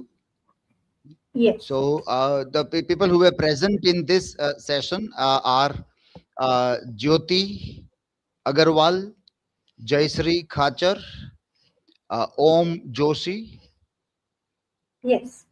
then Srishti Kushwaha. There was a pair presentation. Then Vani Maria Jose. Yes. Then Mehta Amit, Mehta Yes, sir. Ila, Priti R. Tharesha, and Mitwa Pandya. Okay. This many have given a presentation here. And who were the absentees? Rahul Kokni and Dinore Aman. Okay, Rahul Konkani was absent. Dinore Aman Rajesh was also absent. Okay, and then Dr. Sweta is absent, and Jadhav Jaiba Dilip Singh is also absent. Juiba. Jadhav Juiba is also absent. Okay. Yes, sir. Yes. So there were numerous presentations. Okay, just a minute. Let me make an announcement in another group. If anybody is pending, then we can divert them here.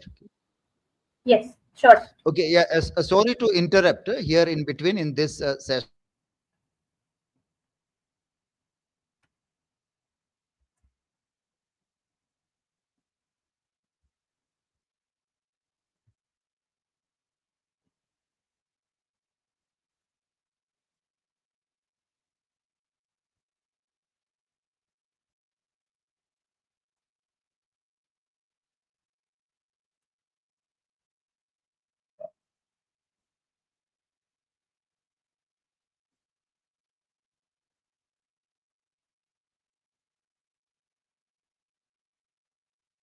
Okay, I have informed in that group he is joining here. Share the link in the WhatsApp.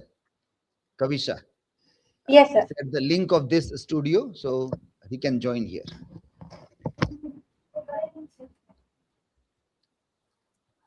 Sir, we had already shared. Okay, yeah, okay.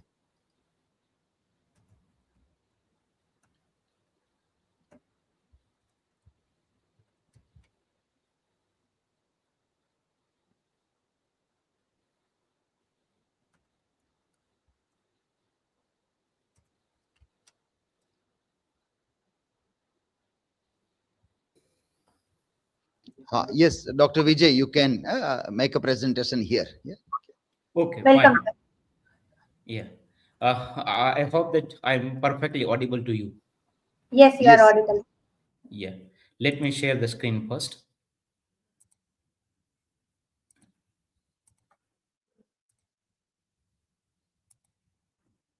Is my presentation visible? Yes, sir. Okay, fine.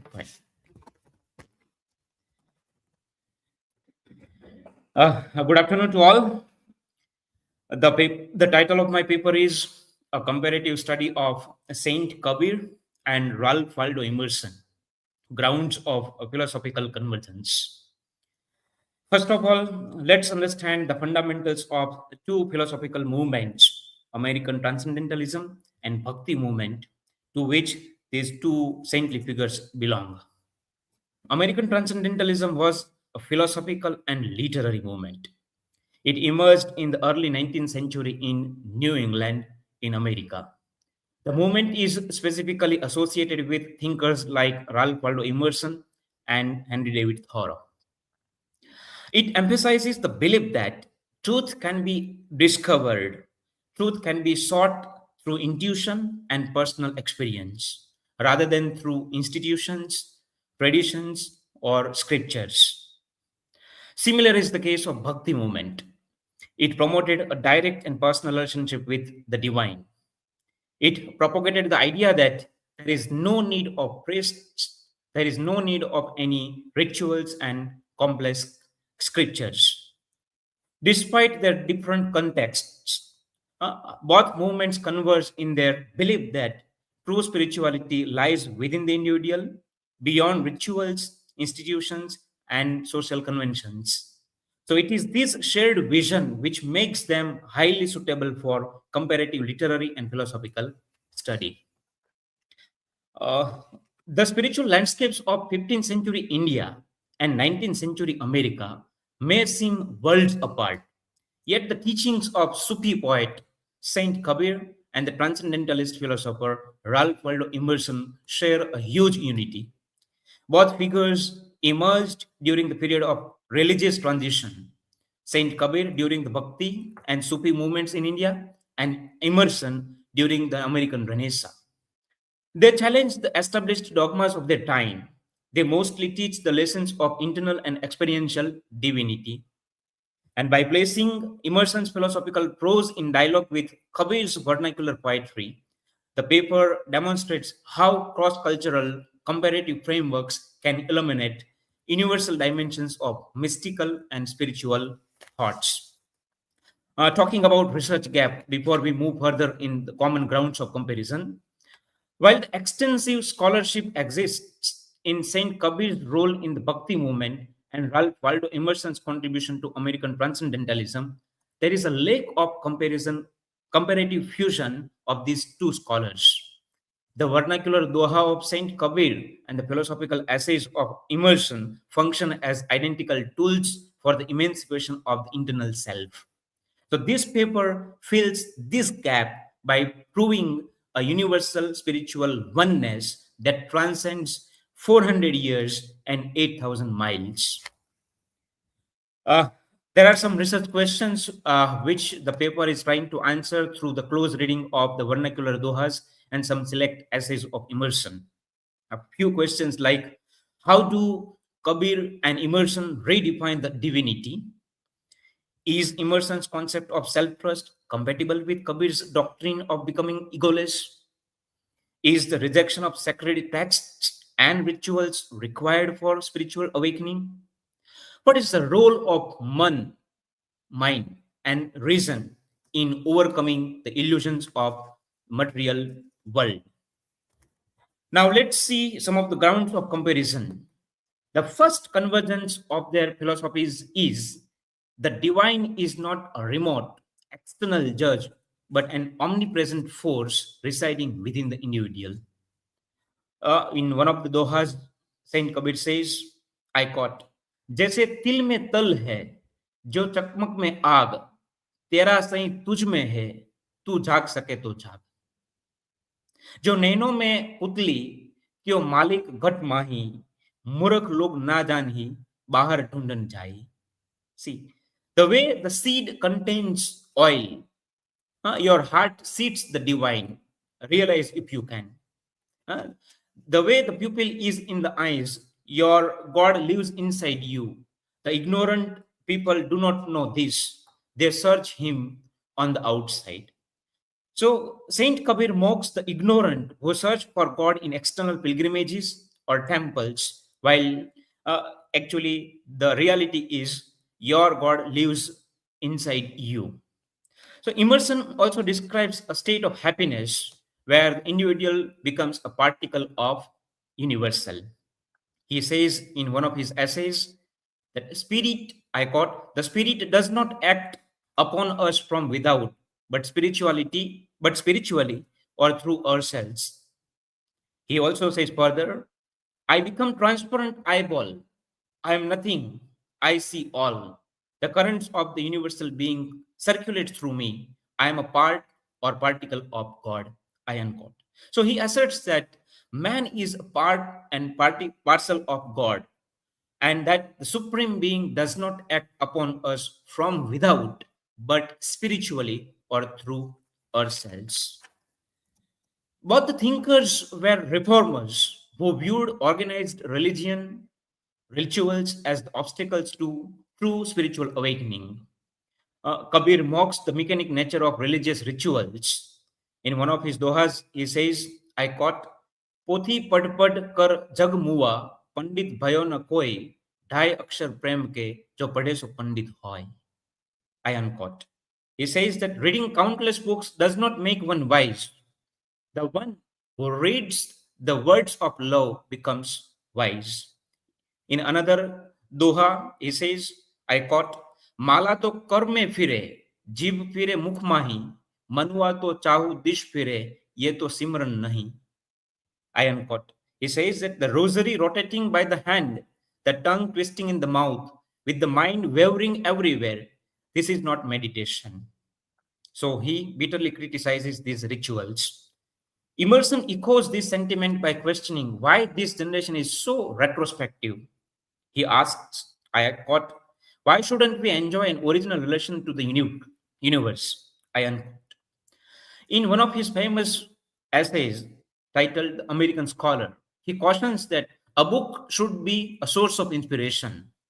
And when it becomes a tyrant instead of an inspiration, it turns men thinking into a mere bookworm who values records over the act of thought itself. Nature serves as primary textbook for both Kabir and Emerson.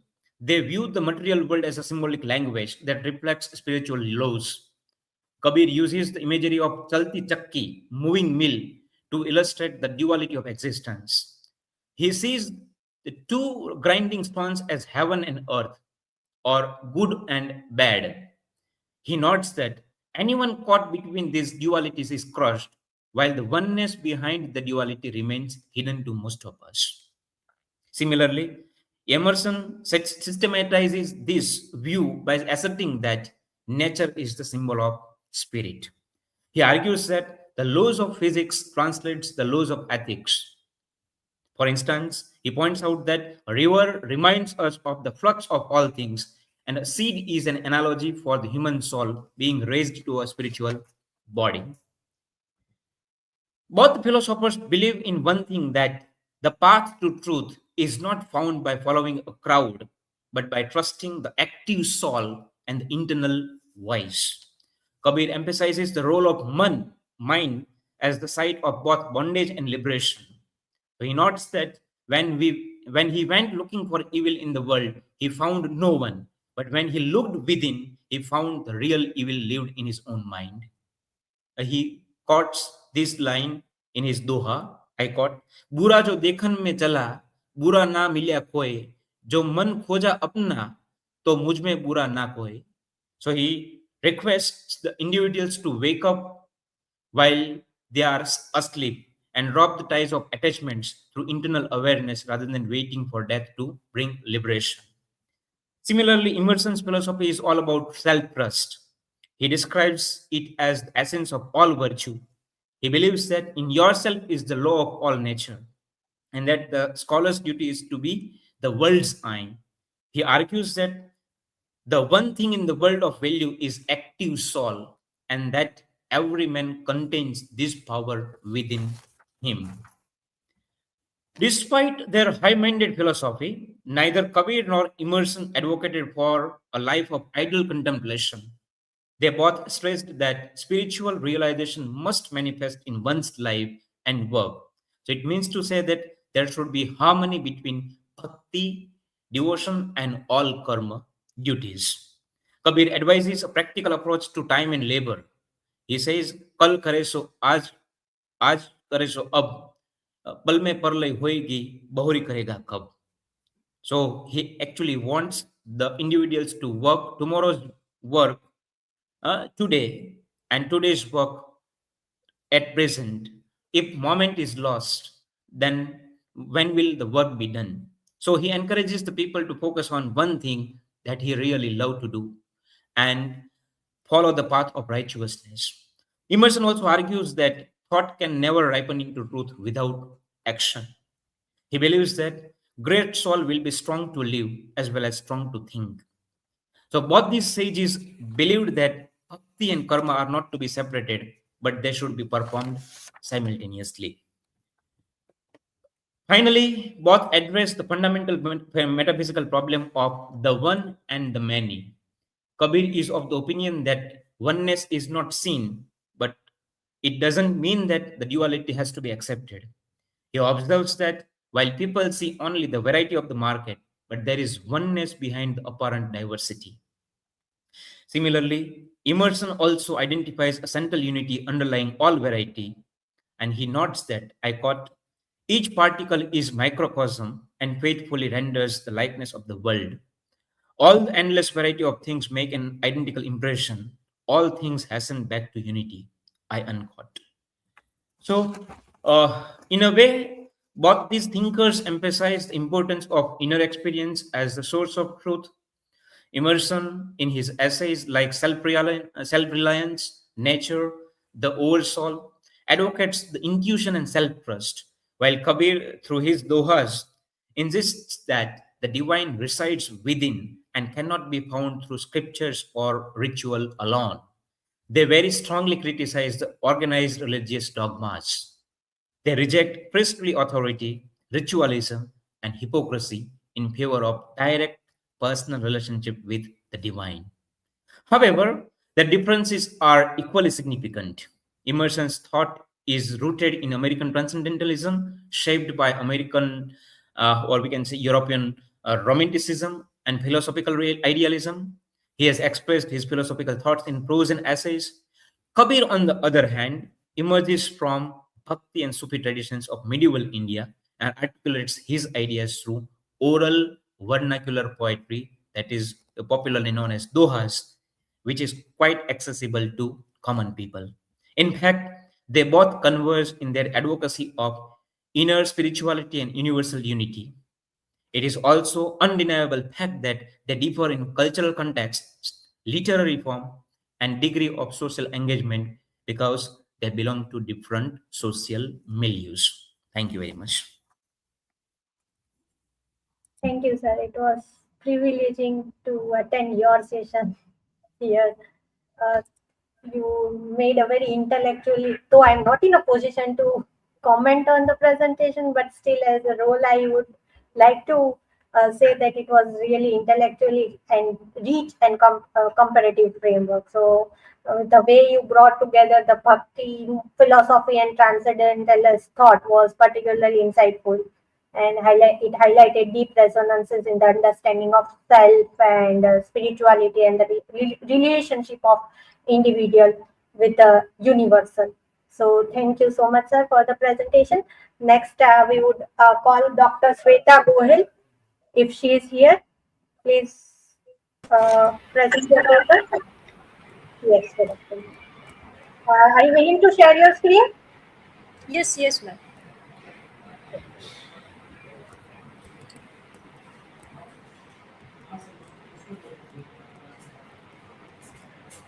Vijay sir, you can connect with us to YouTube link.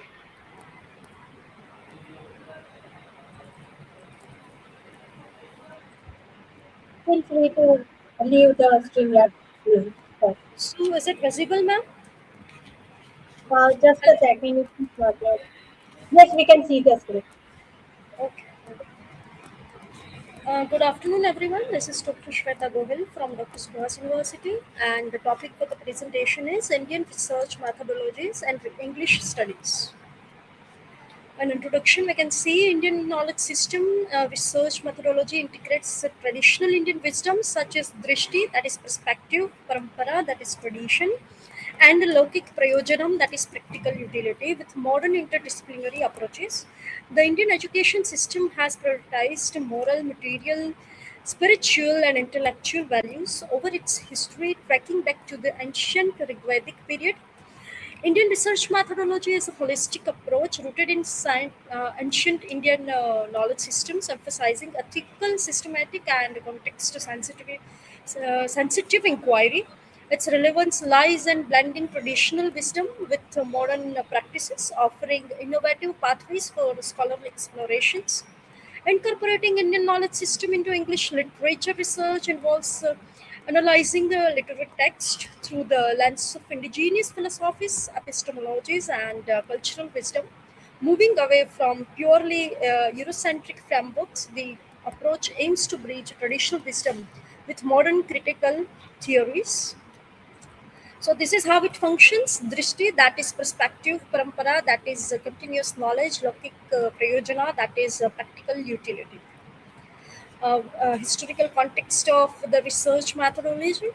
With origins in Vedic and classical Indian learning, the evolution of research technique in India times back thousands of years. Logic and philosophical discussions were among the rigorous methods of investigation used by early Indian academicians, especially those from the Vedic school. The development of research methodology has been greatly impacted by important historical eras and personalities from ancient times to the colonial era to the present. Ancient and medieval period. Early research methods were based on Indian intellectual traditions such as those such as those contained in the Vedas, Upanishads, and classical work like Arthashastra and Manusmriti. The focus was on empirical observation, logical reasoning, and philosophical discourse. The empirical and methodical approaches that were common in ancient India are exemplified by the contribution of intellectuals such as Shushruta in medicine and Aryabhatta in mathematics. What is colonial influence? Research methods in India saw a dramatic change during the British colonial period. Quantitative and empirical approaches were used as a result of the entrance of Western scientific methods and academic frameworks. The academic environment was influenced by colonial scholars like Alexander Cunningham and William Jones, who translated and interpreted Indian texts. But there were also difficulties throughout this time, such as the imposition of Eurocentric viewpoints and approaches that occasionally disregarded indigenous and knowledge systems. Post-independence era, post-independence India saw resurgence of interest in integrating the traditional knowledge with modern research methodologies. While adopting global research procedures, Indian scholars started to create their own methods. Research procedures in a variety of fields were significantly influenced by the founding of organizations like the Indian Council of Social Science Research and the Indian Council of Medical Research. Methodologies in Indian research, the different academic and cultural environments of India are influenced in the variety of approaches used in the research methodologies. The main approaches used in Indian research are mixed, qualitative and quantitative approaches. What is qualitative research? That is concerned with qualitative phenomena relating to or involving the quality or kind. Key qualitative methodologies that includes case studies, in-depth exploration of specific instances to understand complex phenomena. Indian researchers use case studies to examine diverse subjects from rural development projects to social issues. Ethnography, that immersive research focusing on the study of cultures and communities. Ethnographic studies are prominent in fields such as anthropology and sociology, where researchers engage with local communities to gain insights into their practices and beliefs. Interviews and focus groups, that methods that involves directed interaction with participants to gather detailed information. Interviews and focus groups are widely used in social sciences and humanities to explore individual experiences and perceptions. What is quantitative research? Quantitative research is based on the measurement of quantity or amount. It is applicable to phenomena that can be expressed in terms of quantity. And common quantitative methods that include surveys and questionnaires, tools for collecting data from large populations. Indian researchers frequently use surveys to gather data on various topics from public health to consumer behavior. Experimental research that involves altering factors and obtain to observe the outcomes. Experimental research is commonly used in fields such as psychology, medical research to establish causal relationships. Statistical analysis, techniques for analyzing numerical data and drawing conclusions. Statistical methods are widely used in economics, education, and other fields to interpret data and inform decision making. We have used technology and research as well. Technology and research improves productivity, accuracy, and teamwork by facilitating a quick data collection of sophisticated analysis and international dissemination of results. AI for data analysis, online databases, digital simul- simulations, and collaborative softwares are important tools. It revolutionizes research through lowering manual labor, enhancing data visualization, and facilitating real-time collaboration. And in conclusion, I would say research is as old as human civilization. The progress from the Stone Age to the present concept of global village is a result of one or the other kind of research people have conducted. Research is thus a very powerful instrument of knowledge and development. It is a movement from known to the unknown. In fact, the instinct for research is already presented in human nature. The inquisitive within us is stimulated when the unknown confronts us. Research is an attempt to make the unknown, that is invisible, visible. Thus, the method we employ for obtaining the knowledge of the unknown is research. So, here, thank you so much, everyone. I would like to conclude my presentation here, and it is now open for the questions. Yes, thank you, Dr. Shweta, for grounding indigenous epistemological frameworks as viable methodological tools. Your work challenges the over-reliance on Western theoretical models and opens up a new pathway, which is the aim of this IKS seminar come workshop. Thank you for the presentation. Thank you. Thank you. So, we are done for the day. Is Miss Juiba here? Jadhav Juiba Dilipsi? Is she here? Okay, she is in the next. Okay, fine. So we are done for the day. All the presentations are done. Total 11 presenters we had, and one combined co-authored presentation was there. So the presentations collectively reflected a rich and meaningful engagement as our seminar cum workshop had aimed off, and engaging with Indian knowledge systems and English studies, demonstrating both theoretical depth and interdisciplinary breadth. So particularly noteworthy was the effort to move beyond conventional frameworks and explore indigenous epistemologies, comparative perspectives, and pedagogical innovations. We were successful in incorporating all the three in a very meaningful way. So overall, the session highlighted how IKS can function as a productive and critical lens for rethinking literary studies in global context. So thank you to all the presenters, and congratulations to all for making this seminar meaningful by presenting your paper and making a valuable contribution. We are ending this live stream. Thank you, everyone. Thank you to the YouTube audience as well. Thank you.